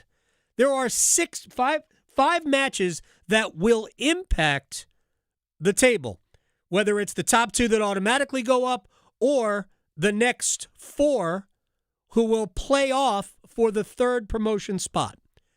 And Wrexham is just one of these 5 matches at home at the racecourse to Middlesbrough. The other, Hull plays at home to Norwich. Derby, who is outside the top 6 right now, but only 1 point back, home against Sheffield United. They have the easiest match, if you will. And then you've got Ipswich, which is right now in 2nd. They were in the Premier League last year. They're in 2nd. They host home to Queen's Park Rangers. And then Millwall, a London team, which is also has a chance to get into the top 2. Here's Phil Parkinson, who is the head coach, the manager of Wrexham, on I guess they're asking him about how big of a game this is and the amount of pressure on them. I think the most pressured game period I've had here was the National League year, because obviously the club been stuck in that division for so long, and I think these lads who lived through that with us coming to the final stages of that season, wow, that was intense, because everybody knew for the club going forward, the next documentary series, the progression, the new stand and everything, we had to get out of that division. I think in the subsequent years... I just wanted you to hear that first part, because they're talking about the pressure of going up again, and he related it to the first year when they were playing in non-league football in the National League. That was the 5th tier. And that's when the series began, when Welcome to Wrexham began, and how they actually didn't get promoted that first year. It was the second year that they got promoted into League 2, and then League 1, then the championship. And honestly, I don't think there were a ton of people who really thought that Wrexham would be able to do it again. And even if they are to finish 6th and be in the playoff, they would have to win twice in order to get promoted to the Premier League. Probably not going to happen. And it might be better for them to spend another year in the championship. But just the fact that they are in that position is pretty remarkable. They can't outspend the championship like they did in League 1 or in League 2. They're in amongst a bunch of teams that have spent generously, but they have not outspent the championship. This, starting tomorrow at 7:30 in the morning, if you are so inclined, it should be a fascinating watch, and to keep tabs on the other matches that are going on at the same time. I am fired up for it. I will be watching it because Liverpool doesn't play till Sunday. All right. Now, back to what we care about the most. And by the way, I actually think that Wrexham will not make the playoff. I think it's a better chance that Derby gets into that 6th position. They have the easier match, and I think it's going to take at least a win and maybe more for Wrexham to get into the playoff. All right, now, Canes and the Flyers. When I look at this series, there's 2 things that really jump out to me. One, I don't anticipate Frederik Andersen being a .955 save percentage guy again. I also don't anticipate Dan Vladar being a .937, I think it is, save percentage guy again. But I do think both goaltenders will play well. And as long as Carolina gets good goaltending, they don't need spectacular goaltending. Carolina gets good goaltending, I think they will win this series. Here's what separates Carolina from Philadelphia, aside from the we've got Slavin and you don't. What separates Carolina in this series is the way Aho, Jarvis, Svechnikov perform. I'm not anticipating that of the 9 goals that Carolina scores in this series, that 7 of them, again, will come from Stankoven, Hall, and Blake. Because they scored 9 goals against Ottawa. Yeah, I know 11, but 2 empty net goals, kill those. Of the 9 goals that were scored, 7 of them came from those 3 players. I'm not anticipating that will happen again, but I'm anticipating that those 3 players will produce.